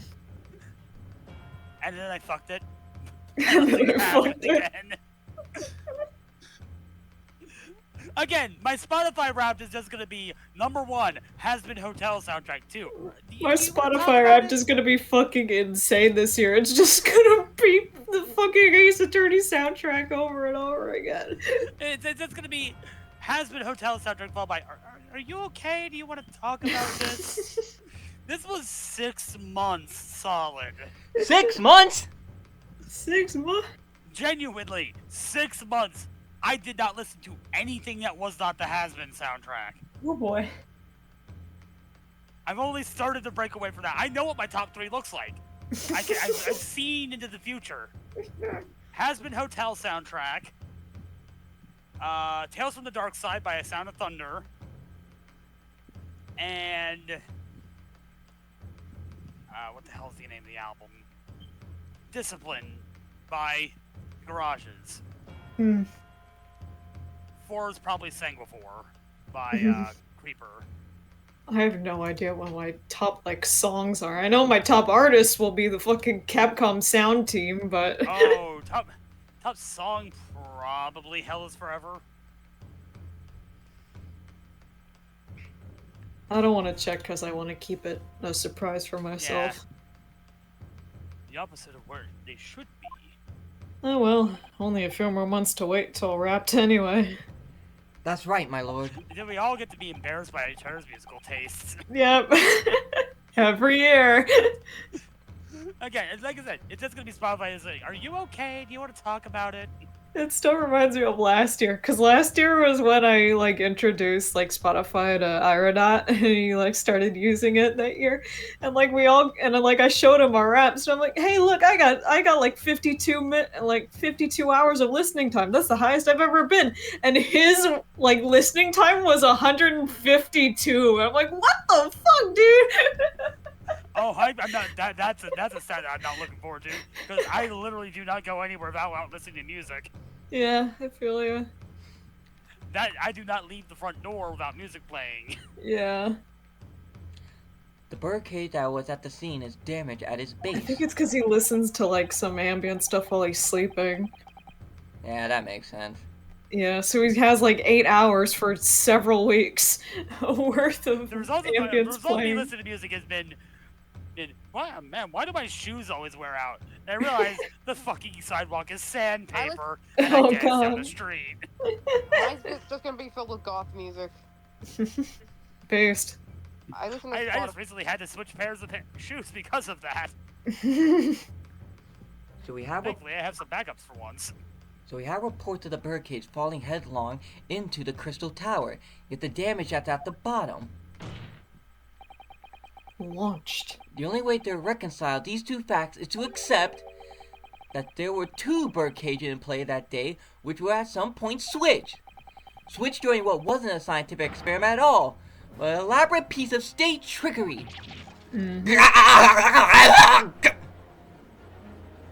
Error 404. 11011001100110010101010101010. 11037.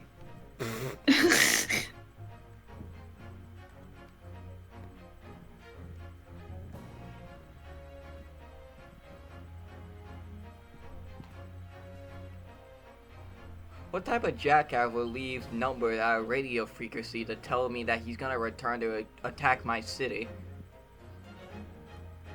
I mean, number stations exist. Yeah, but what type of jackass uses that to announce that he's gonna attack my city on Halloween night? Considering how many number stations have never been figured out. Well, I mean, I'm the great detective, so I kind of figured it out immediately, so... Good gracious, explain yourself, witness. Well...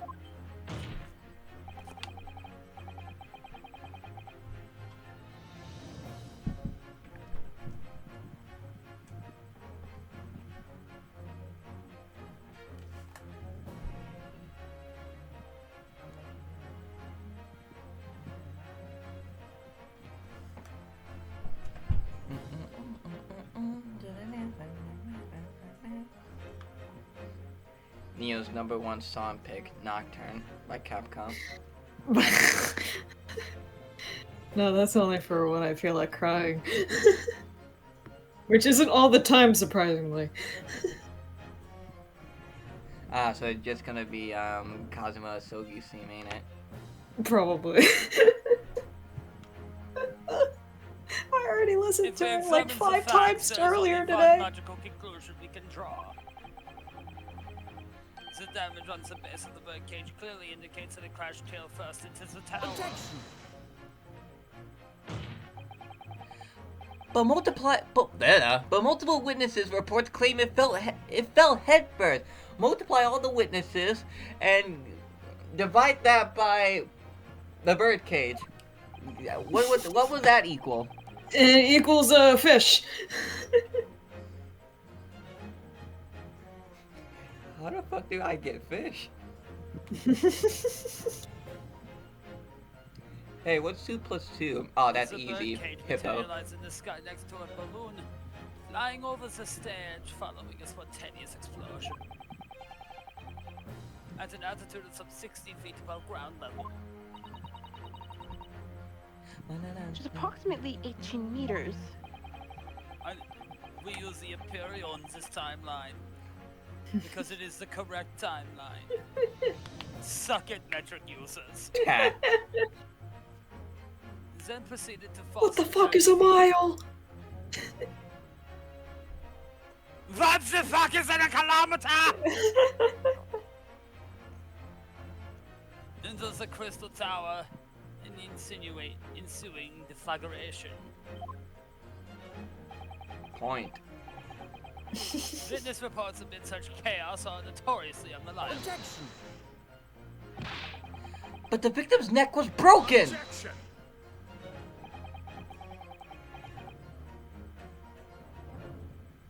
Yeah, but I will break anyone's bones, even their neck. And your mother's ass was broken last night. Does that mean she was involved in some sort of plot? Oops.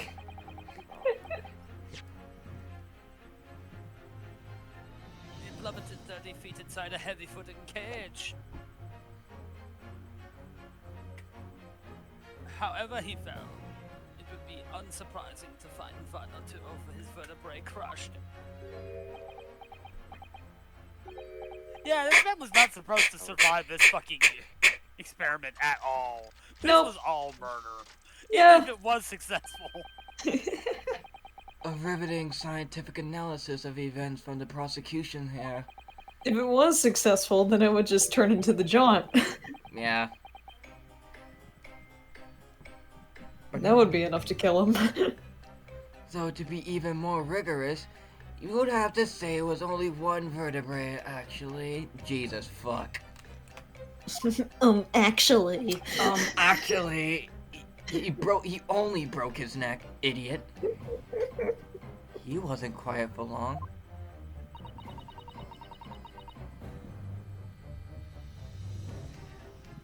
I find it hard to see what's motivating you with Francis. See, I'm a normal human being, I can laugh. This witness is clearly a swindler and one who deceived a personal friend of his. Beep, beep, beep. If you're going to establish this deception, do it right. Sorry? I feel like that's the undertone here. Ah, yes, and there's one more point. The defense appeared to have forgotten.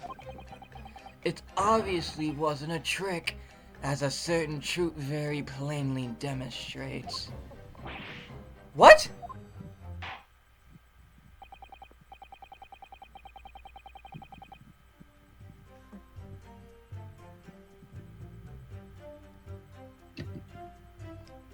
Wait, what? We release a chronological timeline for the Ace Attorney series. Yeah, boy! Let's see!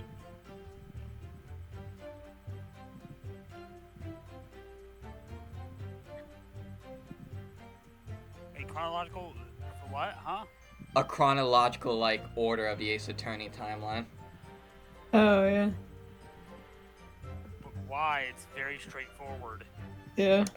People tend to get confused on where the Edgeworth duology takes place at. But it's extremely obvious. It really isn't.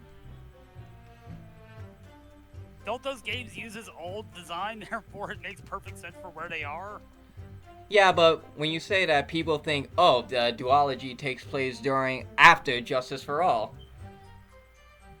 Or, if you really want to be confused, people say it takes place after the first game.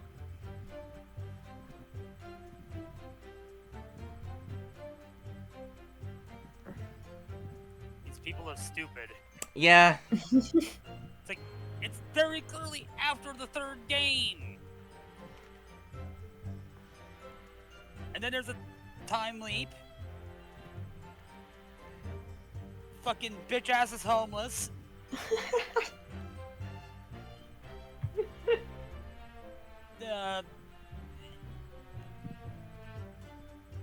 The only way this could be confusing is suddenly if the Great Ace Attorney game suddenly took place in the middle of the main franchise. Well, you know.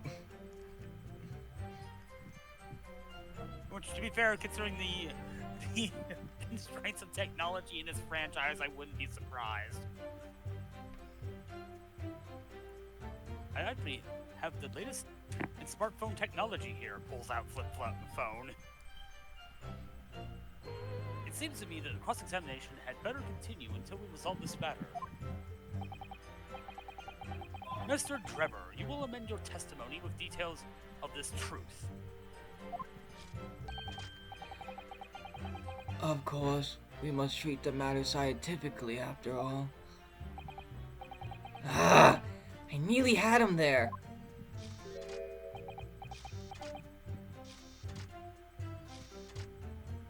All I see is fucking bitches. I need fucking lubricant for these fucking joints. Help! Ah! The kinesis clearly took place because there's nowhere else 30 feet high for the birdcage I've fallen from. That's a lie. I should come back to this planet later.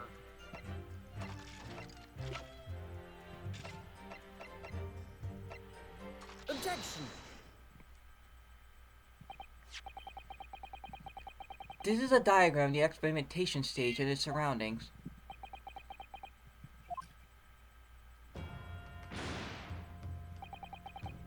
We know that somehow the birdcage appeared in mid-air before falling down to the crystal tower. A fall about 30 feet or 9 meters. However, if you examine the diagram carefully, you'll see that there is one other possible location from which the birdcage could have fallen. The same distance of 30 feet.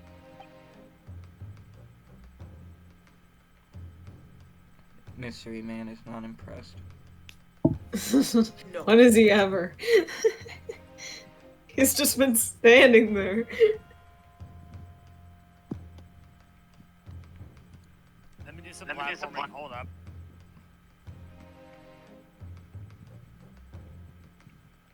Ah! Ah! Oh, what the fuck is that? Uh, Oh my god! Oh shit, what the fuck is that? you good? No, I'm not! What the fuck is going on? Oh.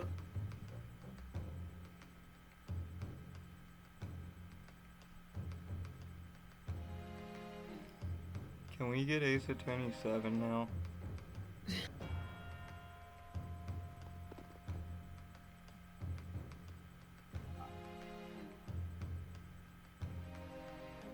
That didn't do anything. What the fuck is making that beep? What the fuck? There's a bomb in your PC.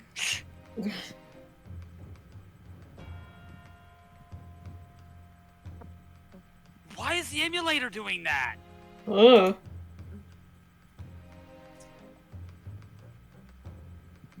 It was not doing that yesterday. That's concerning. 9. Your emulator is a bomb. Oh, that was... Sorry, there was this really high-pitched whine all of a sudden.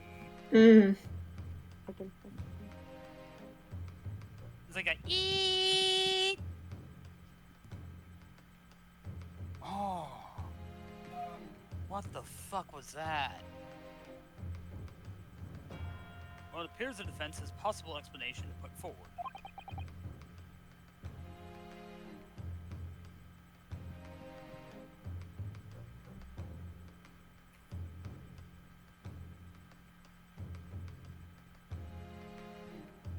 Go ahead, counsel. Yes, my lord. Of course.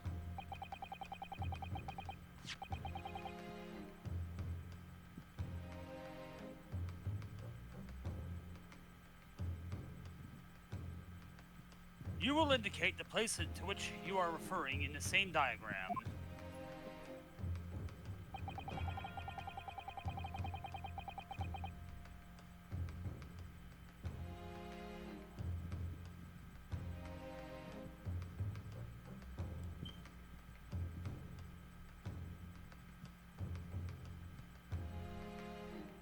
The alternative location to which the bird cage could have possibly have fallen the requisite 30 feet. Take that! If it had fallen from here, the birdcage would have plummeted the same 30 feet foot distance.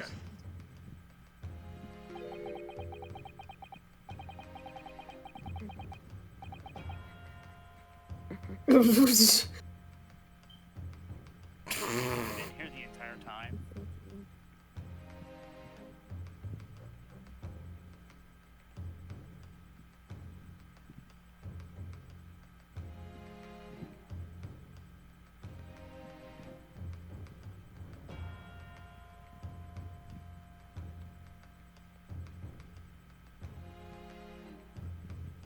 Is that my learned friend's claim? I suggest he demonstrate for the court personally.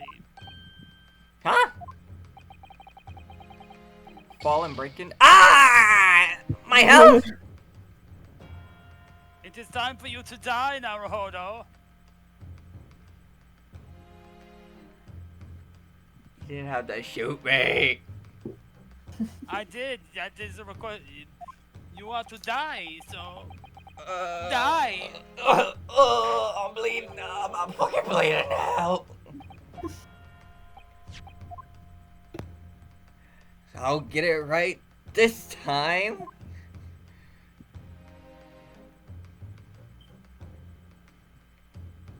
Right here. The place I'm referring to is here.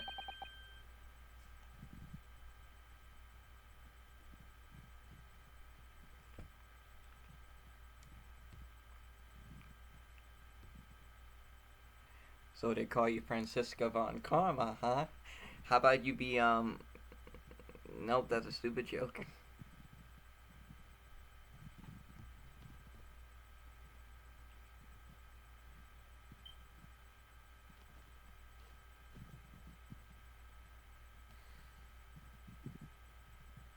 But that's where the birdcage would have been to begin with. Which is exactly the point, my lord. Yes, the birdcage was in the machine on the stage. But what we must also consider is the height of the stage itself.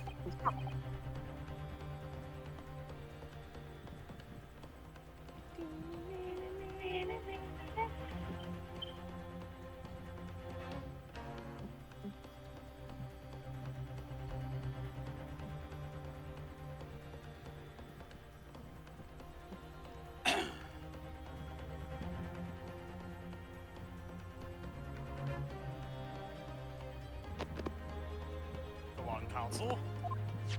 Let him cook. It turns out that the experimentation stage was built at a considerable height above ground level. If you look at the diagram, in fact, you'll see that it's about the same height above the ground as the balloon was above the crash site. Yeah, that guy was dead on impact.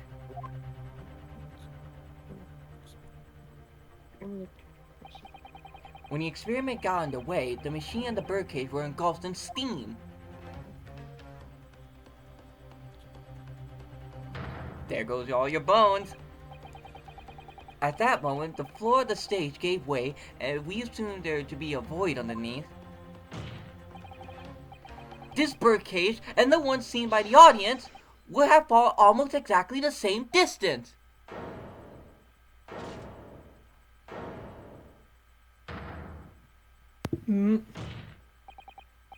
Once again, my lord, this all points to the fact that there was not one birdcage, but two! Objection!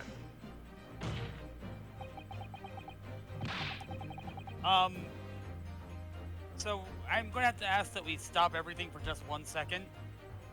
Yeah, what happened? Apparently Silent Hill Ascension won a fucking Emmy. What? What? Are you kidding? That has to be a meme vote. People have had to have meme voted that. The Emmys were chosen by... I'm pretty sure the Emmys are done by, you know, Academy. What the fuck, dude? Why? Why did it earn anything? Barryman! It's Barryman! Of course it's the fucking Berry Man. The Berry Man cinched it. He is the glue. He is the glue. It's peak. If Berry Man is not in Silent Hill 2 remake, what's the fucking point? I hate my life. Cancel the video game. Cancel the consoles. Cancel everything. Cancel me on Twitter. Only Berry Man remains. Berry Man is the glue. The glue. I'm gonna fucking kill myself. My learned friend has no evidence that the stage had such contrivance in its design. I think we failed as a society. Someone is responsible for the criminal destruction of the Kinesis machine itself is true. However, the stage still stands. And take a moment to look at all the photographic print of the scene following yesterday's explosion.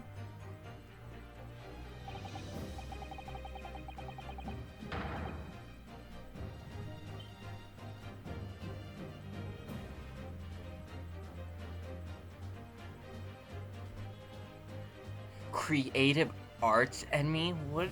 Why? Why? That art assaulted my eyes! Oh wait, no. Okay, it's been nominated. It has not Nominated. Okay, thank God it wasn't chosen. Thank God. I was gonna say if it was chosen, I would have thrown my computer out the window. Now let's see what it's going up against. Probably things a lot better.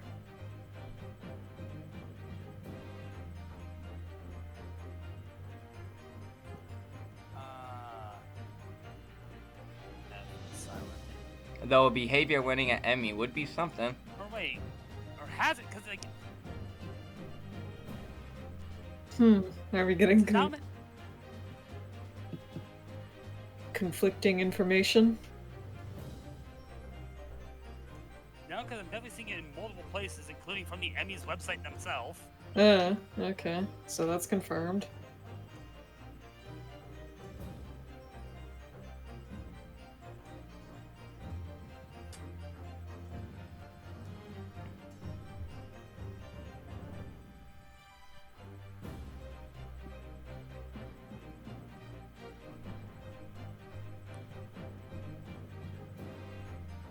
I guess more the creative arts categories.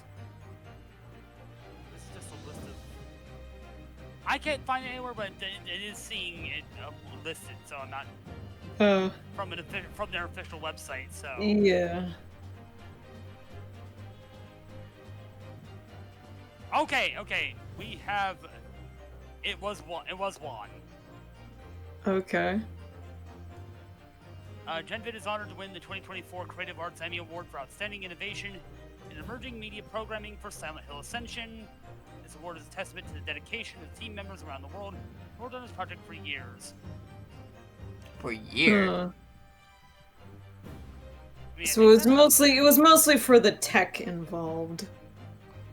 So that means did behavior win an Emmy? I mean, no, it was more towards whatever other company was mentioned, I think. Gen something? Berry Man cinched it! I'm just gonna say behavior won an Emmy to make me feel better. The glue! Yeah. But yeah, definitely didn't win any awards for story, but it got something for tech-related stuff. Call me when. What are you talking about? I clearly won for Berry Man.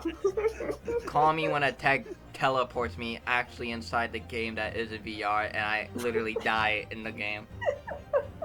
You die in the game, you die in real life. Yeah, it's like Spy Kids 3. You remember Spy Kids 3? No. We're not going to talk about it. Spy Kids 3 is an isekai.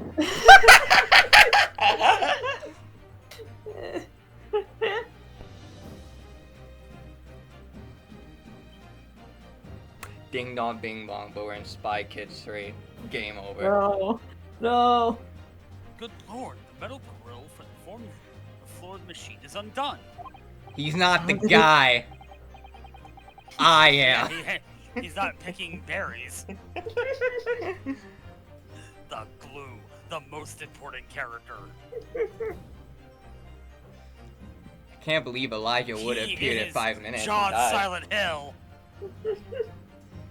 Yes, most likely blown open by the force of the explosion that destroyed the rest of the machine. He's what's under Pyramid Head's helmet. The defense calls for the space below the What do stage you to be think that mass investigated is? It's mashed up immediately. berries. I cracked the code. I cracked the case. All that blood is actually just cherry jam he gets from the berries he picks. I want to point out real quick that Pyramid Head's like attack animation. I like how more heavier and threatening it is. Besides the fucking tink in Silent Hill 2. Pink. Mr.Drebber. It was you who built the kinesis machine. Which means that it was you who built the 2 bird cage that we used to carry out the deception.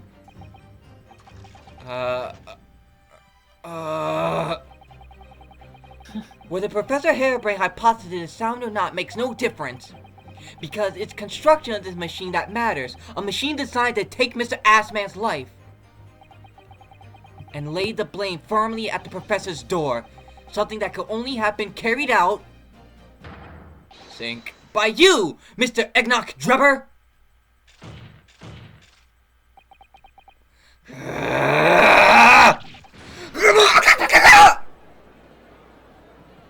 Objection! What does Liu Kang sound like in the 2D games?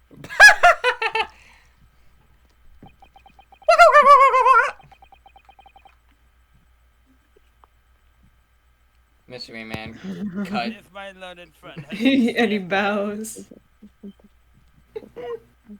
Guys, What? Mystery Man, we don't know who he is. Don't He could be very. You couldn't even say it into the mic. He could be very. He's the Berry Man. He's the No! Berry Man. No! He's cross dimensions. My God, he's a genius. No! Oh God, there's a glass in my hand. Ooh, blood. Look at This is very Apprentice. juice. What have you done? What have you done? The prosecution would like to crush the defense's argument slowly but surely.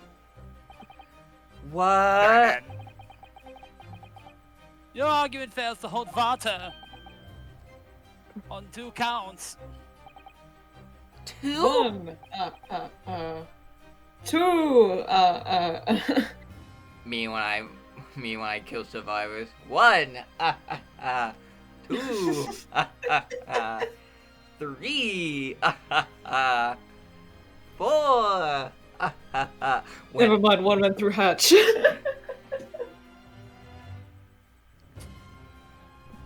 When 2v8 comes out and Dracula drops in it. Now I can count to 8.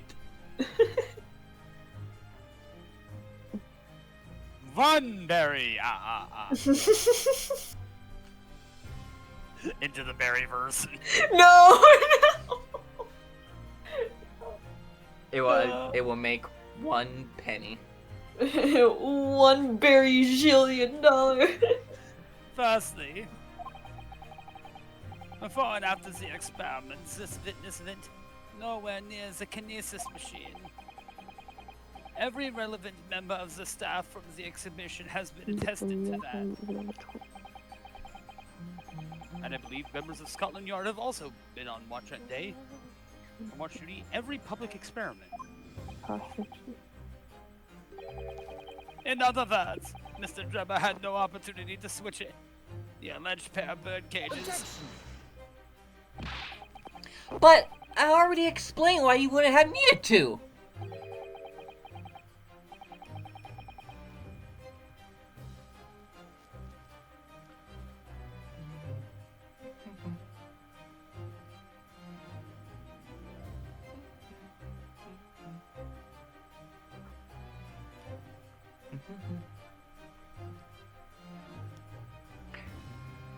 The nonsense with the crossbow, that doesn't bolster your case at all. The man who disappeared from the stage and the man who crashed into the tower are one and the same.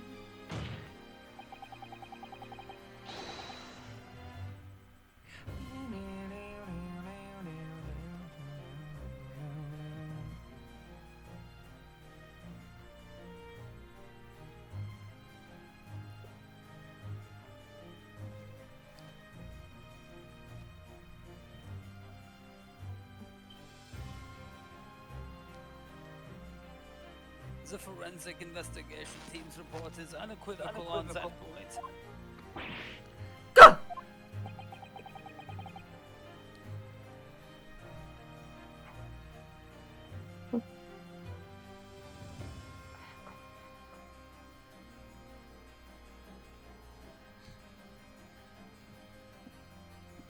And the second flaw in your assertion.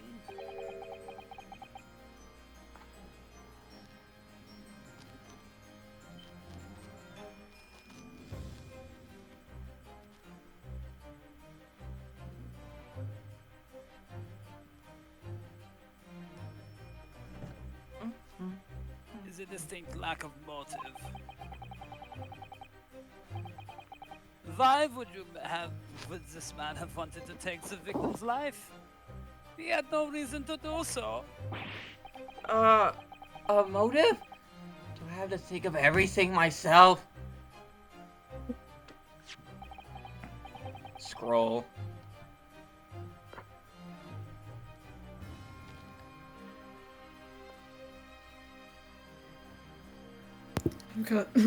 I've got plenty more where that came from. Just enough. I have this scroll here that says, "You're a bitch." Damn.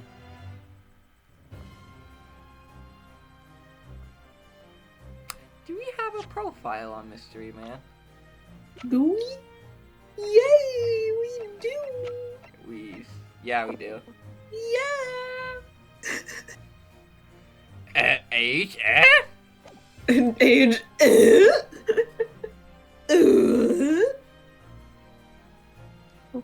No, obviously it's a Riddler.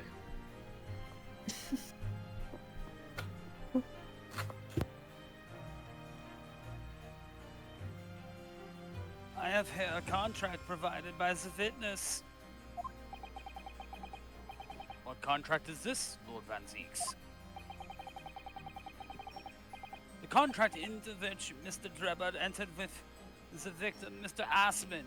It reads, Mr. Drebber is to receive 30% of all remunerations from government grants or other income, like berry picking. It's very weirdly specifically about berry picking. I have no need for fucking berries. 30%. Certainly very favorable contract conditions. I can't even eat them. I will have it. I will have this fucking berry farm and I can't do anything with it. Woe is me. Woe is me. But there was one very important provision bolted in onto that clause. What provision?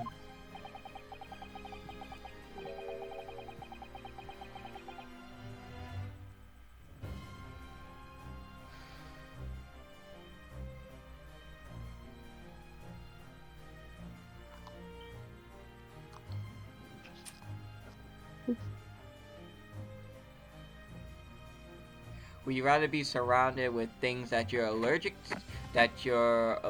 to, or surrounded by the thing that you hate to eat? I mean, surrounded by things I just hate to eat wouldn't be as bad as being surrounded by stuff I'm allergic to. Yeah, Mr. but Drebber may only uphold this right on condition. I don't think I'm even allergic to any Parties food. are alive. So, haha, get fucked. in other words, if either of us were to die, the contract will become null and void. The only thing I'm allergic to is pollen and ferns. So you see, I had nothing to gain from Mr. Assman's death. The diametric opposite, in fact. I'm fucked.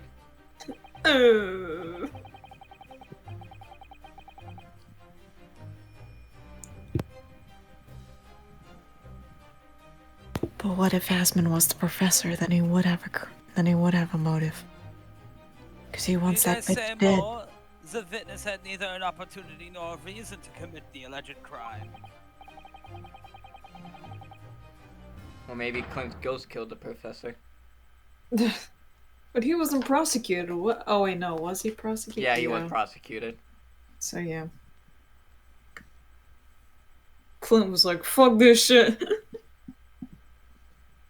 I'm getting his ass now."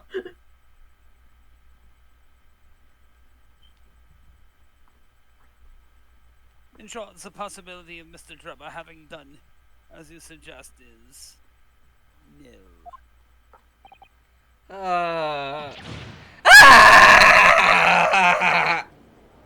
Ooh wah. Ooh, wah. Ooh wah.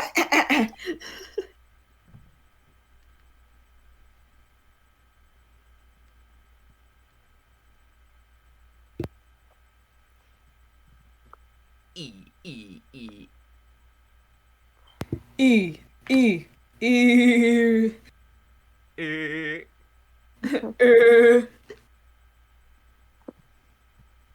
It's in the game.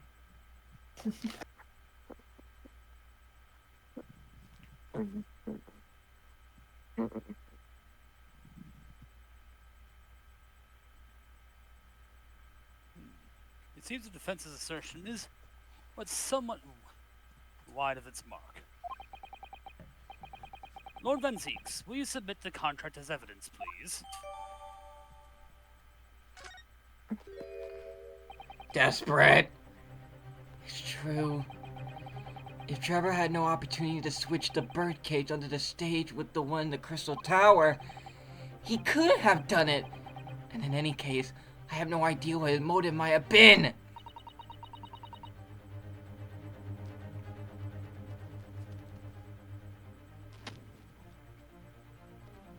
Skipper, it's you. There is one aspect of your argument that still holds true, however. Eh? There were 2 bird cages. Prosecution is unable to deny that.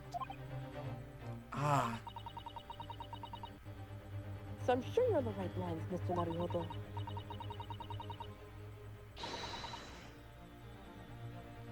And I've no doubt there are other aspects of your assertion that are undeniable truths too.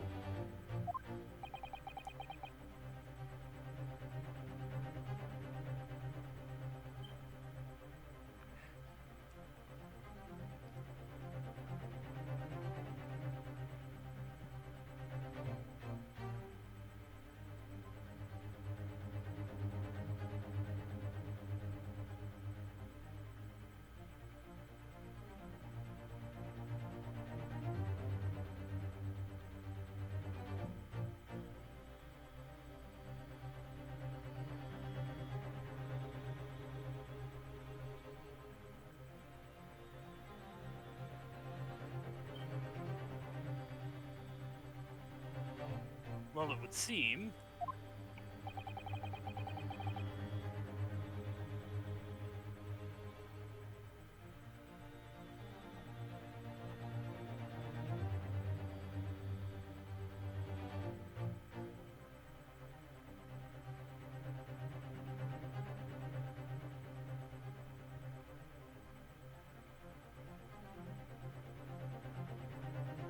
The defense has no rejoinder to offer.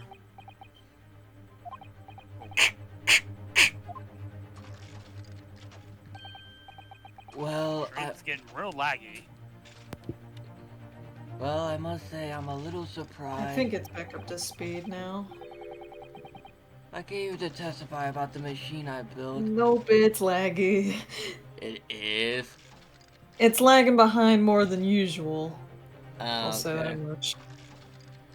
I came in to testify about the machine I built, and instead my reputation is defiled. But the prosecution's counter has set the record straight, I Okay, say. now it's a bit better. It's impossible that I'm the culprit. Objection. Yeah, now it's in time.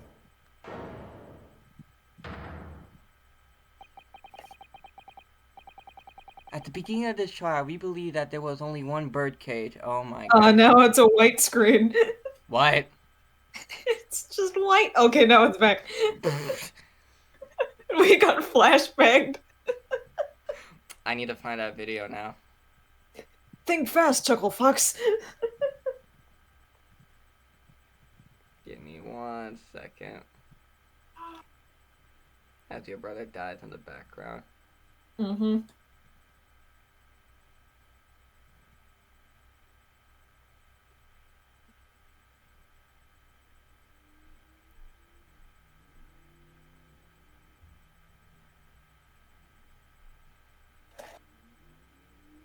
Here you go.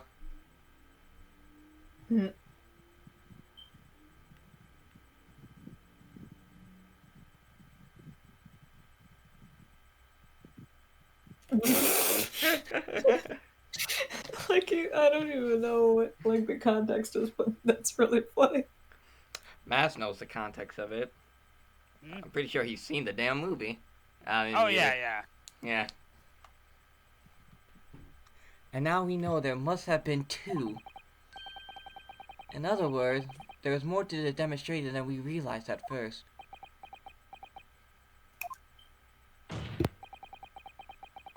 I think it's abundantly clear that the same applies to the culprit.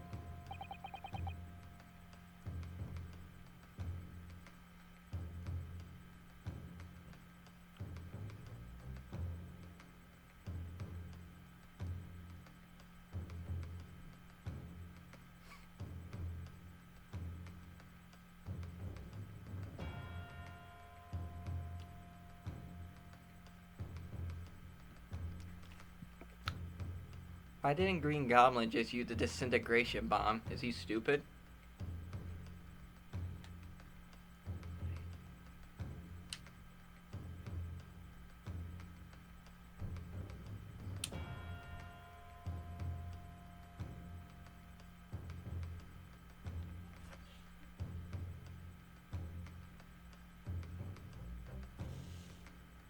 Gets us the point. The stage demonstration was constructed and set up entirely by you, Mr. Drebber. Therefore, it's inconceivable that you had no hand in the event that transpired. Mom said it's my turn on the Xbox. So if circumstances mean it's impossible that you could have carried out the crime yourself, it points to the fact that someone else was involved.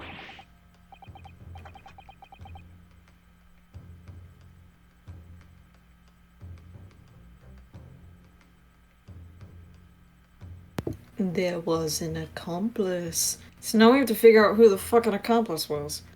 There was another. Oh, I'm trying to fucking think of who else.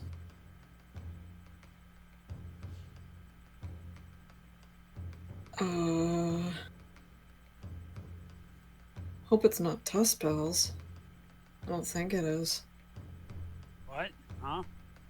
They're suggesting that there's an accomplice with Someone else. Drebber. Consul, are you suggesting? Yes, my lord. Mr. Drebber had an accomplice. Objection. Oh, it's Lycan again. It is stuck on. There we go.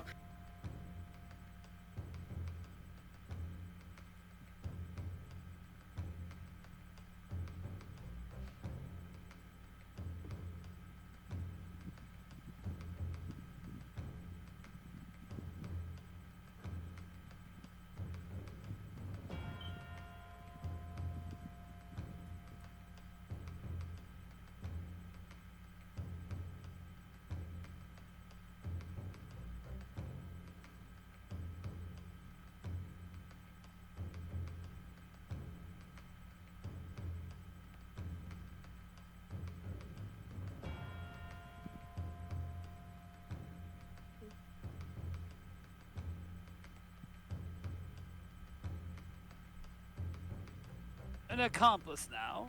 Well then, I presume. You've prepared for what's to come? Come. Now you're accusing not only this witness, but someone else? Of the most That series of crimes? crimes.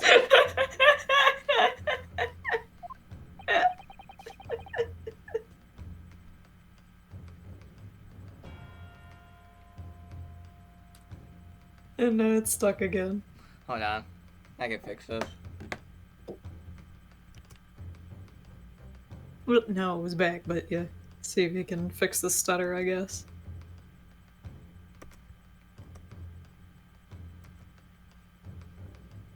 Also, make sure you're not running too many other apps at the same time.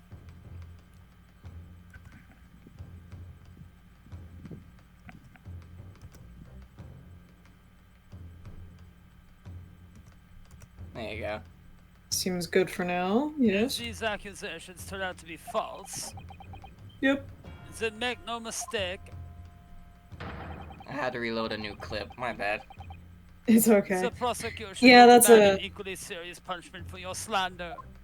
Because I think that's what happened when I first started recording V3, like our first V3 playthrough, was that like if it's a higher demand game and you leave the OBS recording going on for too long, it will start to like stutter and lag. So you have to like pause and make another clip. Yeah. Me reloading. Or else my it's going tab. to lag out your game and the recording at the same time, and that's not good.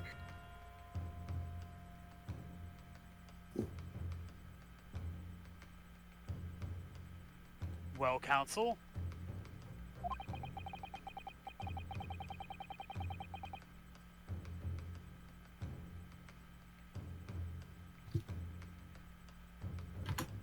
do you intend to pursue this course and formally accuse another party's involvement in this murder?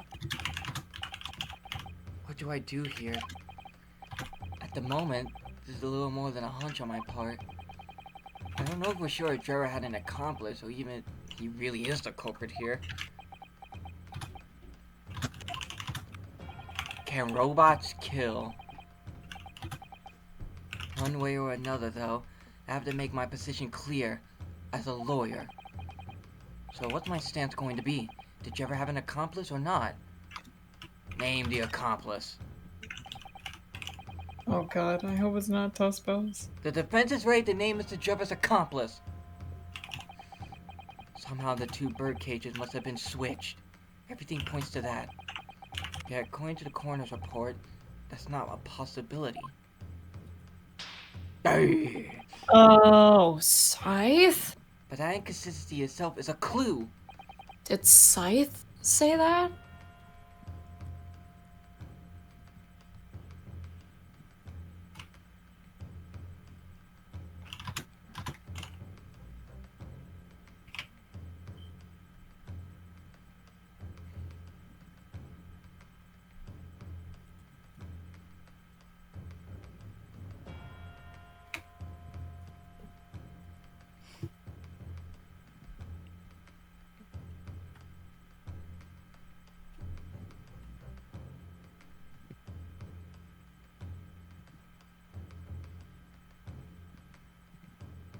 Counsel,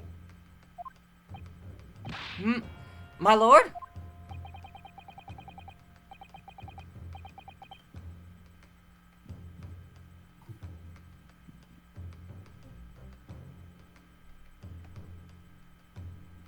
you have received the stark warning already, but if you are nonetheless determined, then I must now ask you to identify this alleged accomplice by name. So your answer, please. Who do you claim to have been Mr. Drebber's accomplice?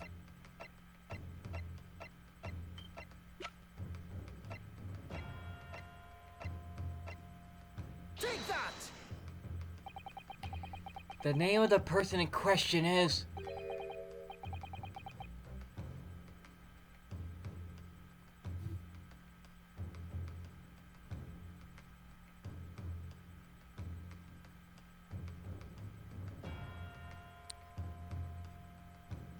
bring me the fact that the righteous are not on Dynamite every fucking week is a fucking crime. Bring me the head of Tony Khan. What's wrong, my Japanese friend? Surely fear doesn't bind your tongue now. It's a little late for that. Of course I'm afraid. After all, naming her in this capacity is definitely going to make waves. A lot of waves. Oh, Scythe, you're in trouble. I could very well turn every single person in this courtroom against me.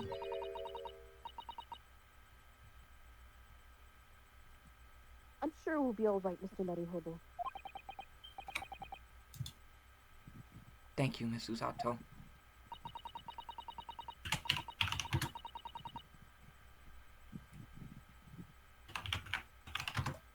The enemy always appears larger than life, but you'll appear exactly the same to the enemy. Alright then, here goes.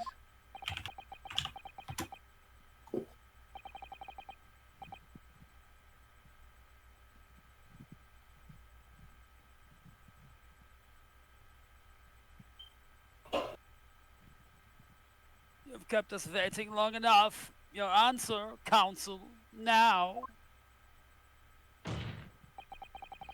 The person who colluded with Mr.Drebber in order to carry out this wicked crime is Scotland Yard's coroner, Dr. Courtney Scythe! Oh boy.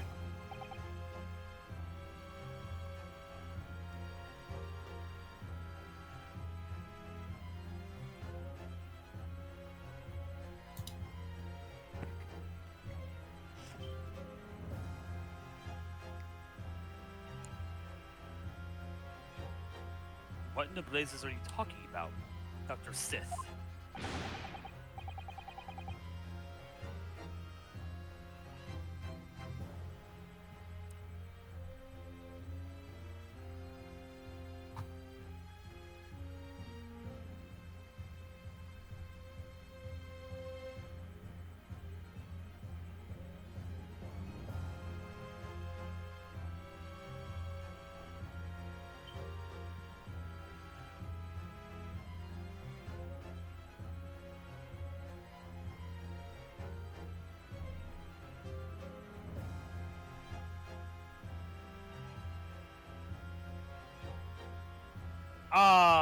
Sorry, I've been distracted. Hey, you know that game from Danganronpa 2, that Moon Knight Syndrome game? Oh, yeah? It's getting an English translation. What? Oh. That's out of nowhere. Interesting. Okay, it's a fan translation. Okay. Ah, okay.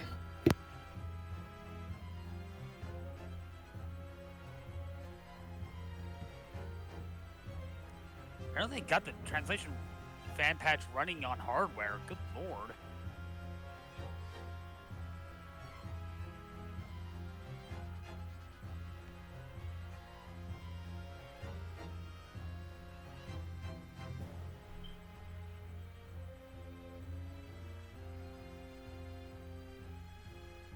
The head of the forensic investigation team and the coroner who conducted the autopsy on the victim. We know there were 2 bird cages, so who could have carried out the switch to complete the illusion? The accident happened in front of a huge crowd of spectators, and the area was immediately sealed off. Then everyone, police officers included, were banished to make way for the forensic investigation team. When else could the switch have occurred? It could only have been in that team's presence. Wet dog look like. It's essential that the court determines exactly what happened following the incident. The defense demands that Dr. Sykes be summoned to the witness stand at once to testify.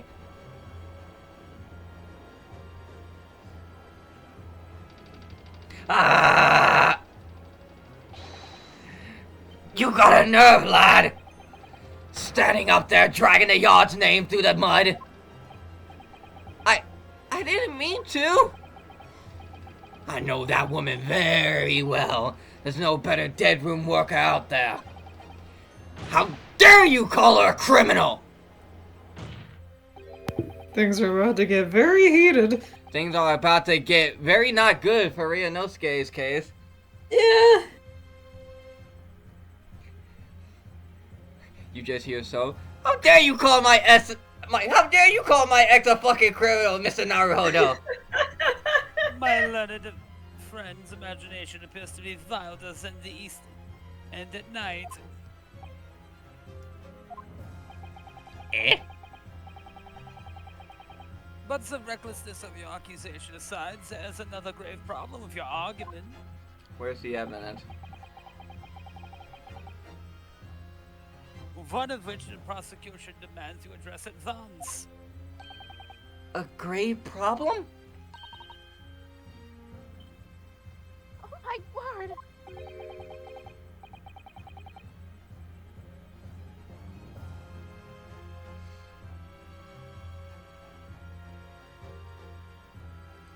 Who do you claim acted as the victim's doppelganger? The fucking wax model. What? The wax model. Wax. Wax. We're the wax. We're the wax. I am the wax that makes all the rules.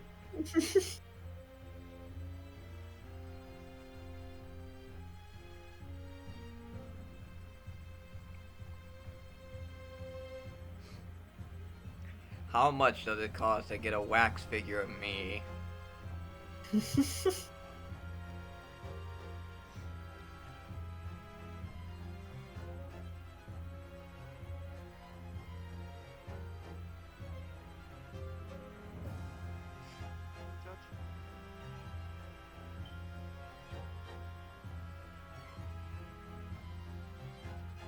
Hey Nia, I need to ask you a question. Yeah. If the birdcage containing the body of the victim was exchanged for another, Who's the biggest incel in Muted? Oh god. I don't fucking know. I don't know.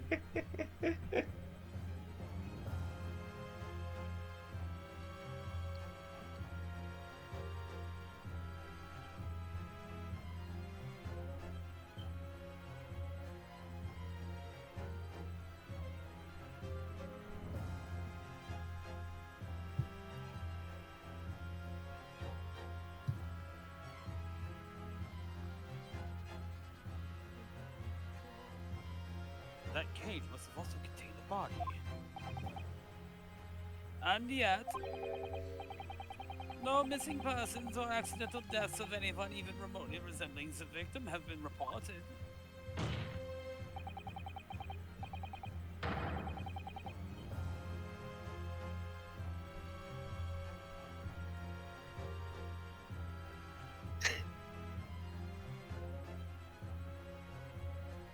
Which means there was no one dead or alive who could have fulfilled the role of the body double for Mr. Assman.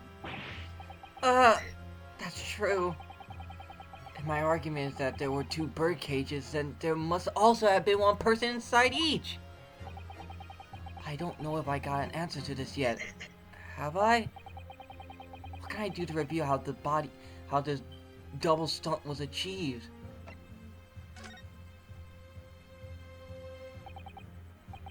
Very well. The defense will address my learned friend's concerns by presenting evidence that reveals the true nature of Mr. Assman's body double.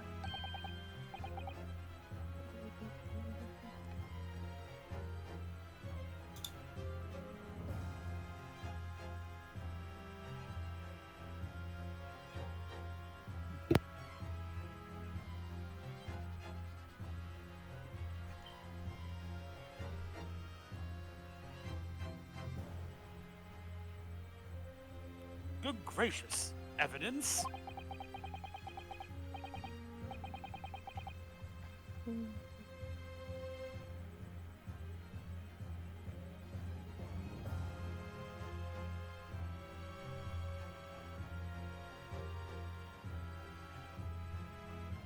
I do hope this isn't filibustering, Counsel.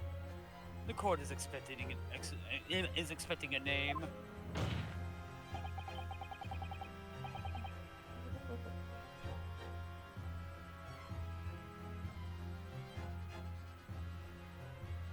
I didn't know filibustering was a thing in the 1400s.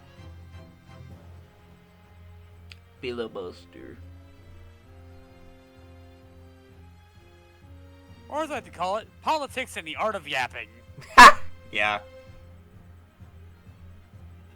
Filibustering's fucking stupid and we should get rid of it. If you think you have relevant evidence, present it now. The body double in the birdcage were hiding inside the balloon that was floating above the stage, which means that any witness would only have seen them from 60 feet away. So who was it that appeared out of the explosion some 18 meters above the spectators? Aha! The body double inside the second birdcage was... The wax model. Take that! Yeah. We know that... I was right. We know that the victim, Mr. Assman, was in the birdcage that was situated inside the kinesis machine on stage. And therefore, he couldn't have been inside the second birdcage. Instead, that contains something else. What's been described as a body double, which is what fell from the sky and crashed into the Crystal Tower. Crystal Tower. Not like I was going to say anything else. But...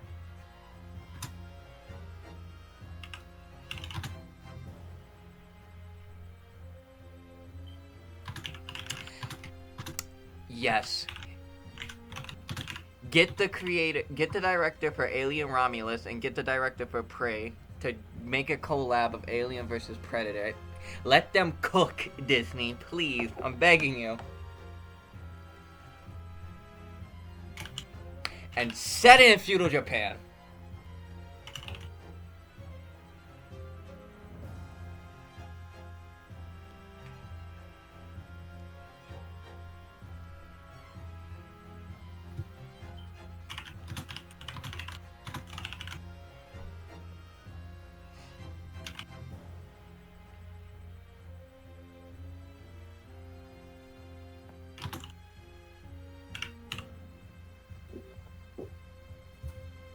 Yes, Counsel. According to your somewhat elaborate version of events.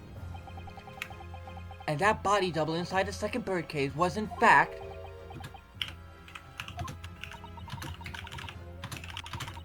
It's alright, Mr. Naruhodo. You're ready for this. Are you ready for this? Just steel yourself and come out with it. Thank you, Miss Susato. I needed that. As I was saying, the body double inside the second birdcage was... as unbelievable as it may seem, that thing there! Where did you bring that in? Yeah, when did you bring that in? Was it just always there? Objection!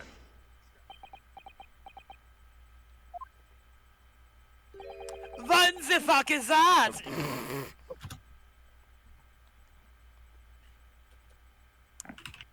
Naruhodo. Open your eyes and look into mine, my Nipponese friend. Surprised, I think I'm supposed to be like... That might have been the most racist thing he's ever said. Yeah. If that's what he's implying. If that's what he's implying, if what he's implying wasn't what I think he was implying. Yeah. Oh my god. And Zeeks. You make it very hard to enjoy you as a character. I know. I know it's a sign of the times, but like, holy fuck, dude. It's like, I love you. You're great. You look great. You look fantastic. Stop being racist for 5 minutes.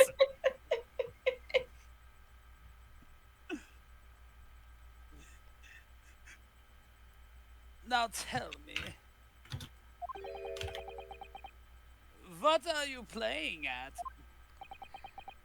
Stand firm now, Ryunosuke. This is the time to show your Japanese spirit. As the court will observe, this is a waxwork model. A model, in fact, of the infamous London murderer from 10 years ago, the Professor! Objection!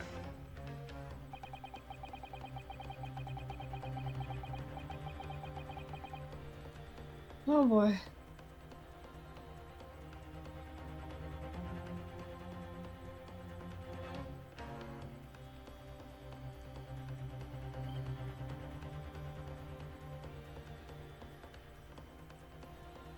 You started by indicting the leader of the forensic investigation team as an accomplice to his crime.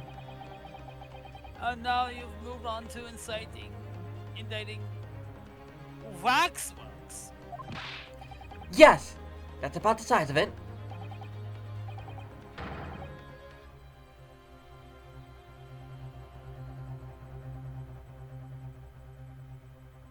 But why? And why is this Waxwork? It looks nothing like the victim. In fact, it could hardly resemble him less. What possible justification can you give? If you want to know why, ask Mr. Drebber. Yeah, he did stole it. You are in the room. I forgot. We got distracted. Keep getting distracted. I was almost What? across the door. Oh man. Just days before Professor Hairspray performed his public demonstration, Mr. Drebber abducted his model from Madame Tussbell's.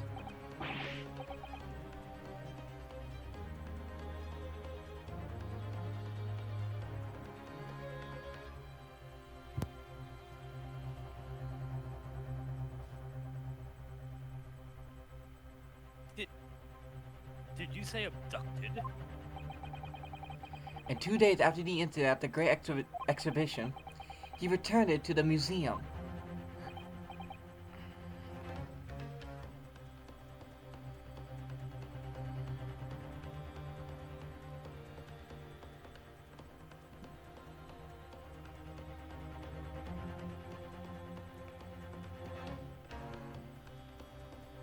Well, yeah, we do got 2 people that could turn into diamond in Fortnite.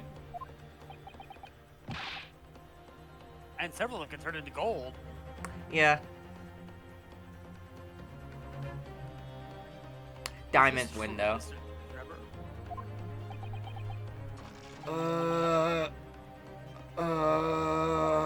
Processing. Let me get back to Loading that. response. At first, I couldn't see why Mr. Drebber would have stolen the waxwork and then given it back again. But now the reason is clear. He took it so that he could put it inside the second birdcage as a body double for Mr. Assman. Yeah, that's my theory. The only thing I need proven now is if Asman was the professor. What? Game.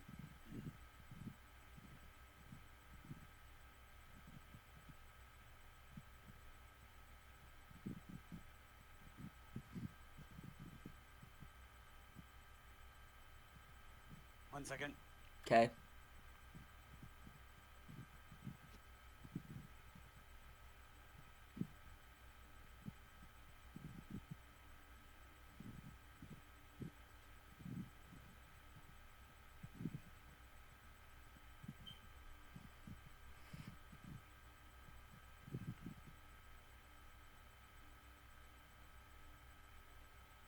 Are you hearing this, ladies and gentlemen of the jury? Are you hearing the defense's astonishing proposal? That the witness fabricates this vast machine with the intention of deceiving some wretched scientist. He did so in conclusion with the world's finest coroner on a public stage in front of a vast audience.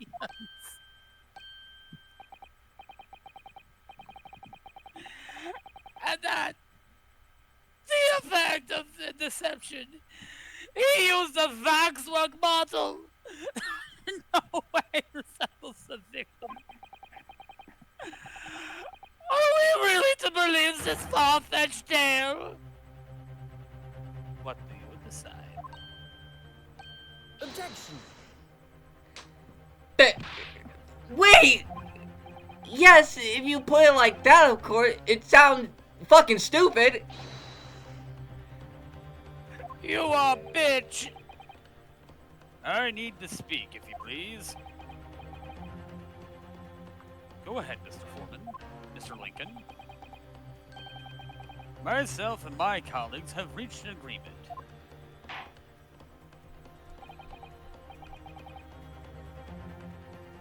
Very good. In that case,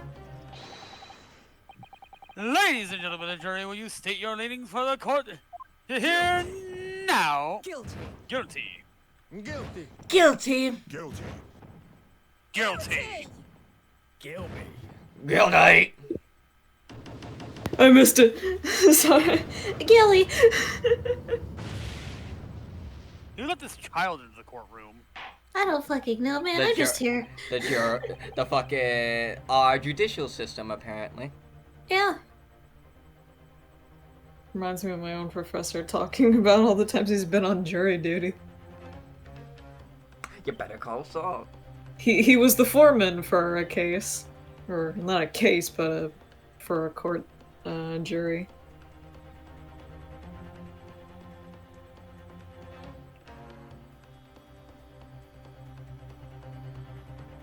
So, as indicated by the foreman, the jury has reached a consensus. I knew that was going to happen. Well, yeah, we haven't had one of these yet. We shall get through this, Mr. Naruhodo, as we always do. And what you said, Naruhodo, it really is fucking stupid. And uncover some new truths along the way, I'm quite sure. Yes, I agree. I'm going to have to appeal to the jurors as usual and see if I can persuade them to change their minds.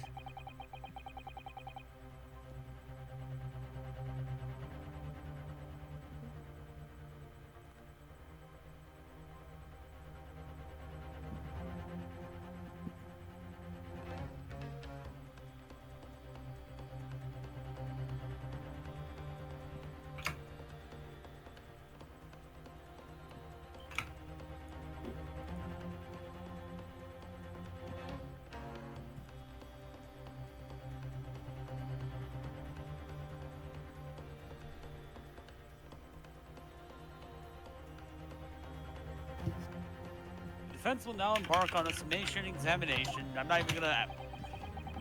We already know you're gonna try and do that shit anyway. Are you and your fellows ready to proceed, Mr. Foreman? We are, my lord. Very well. In that case, I ask that you now state clearly for all present to hear.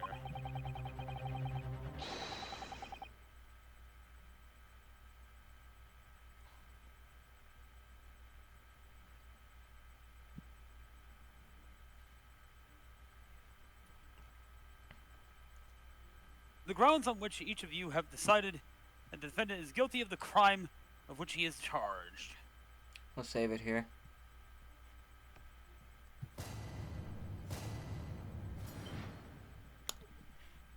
What that man said is kinda, crazy. Why is he a lawyer again?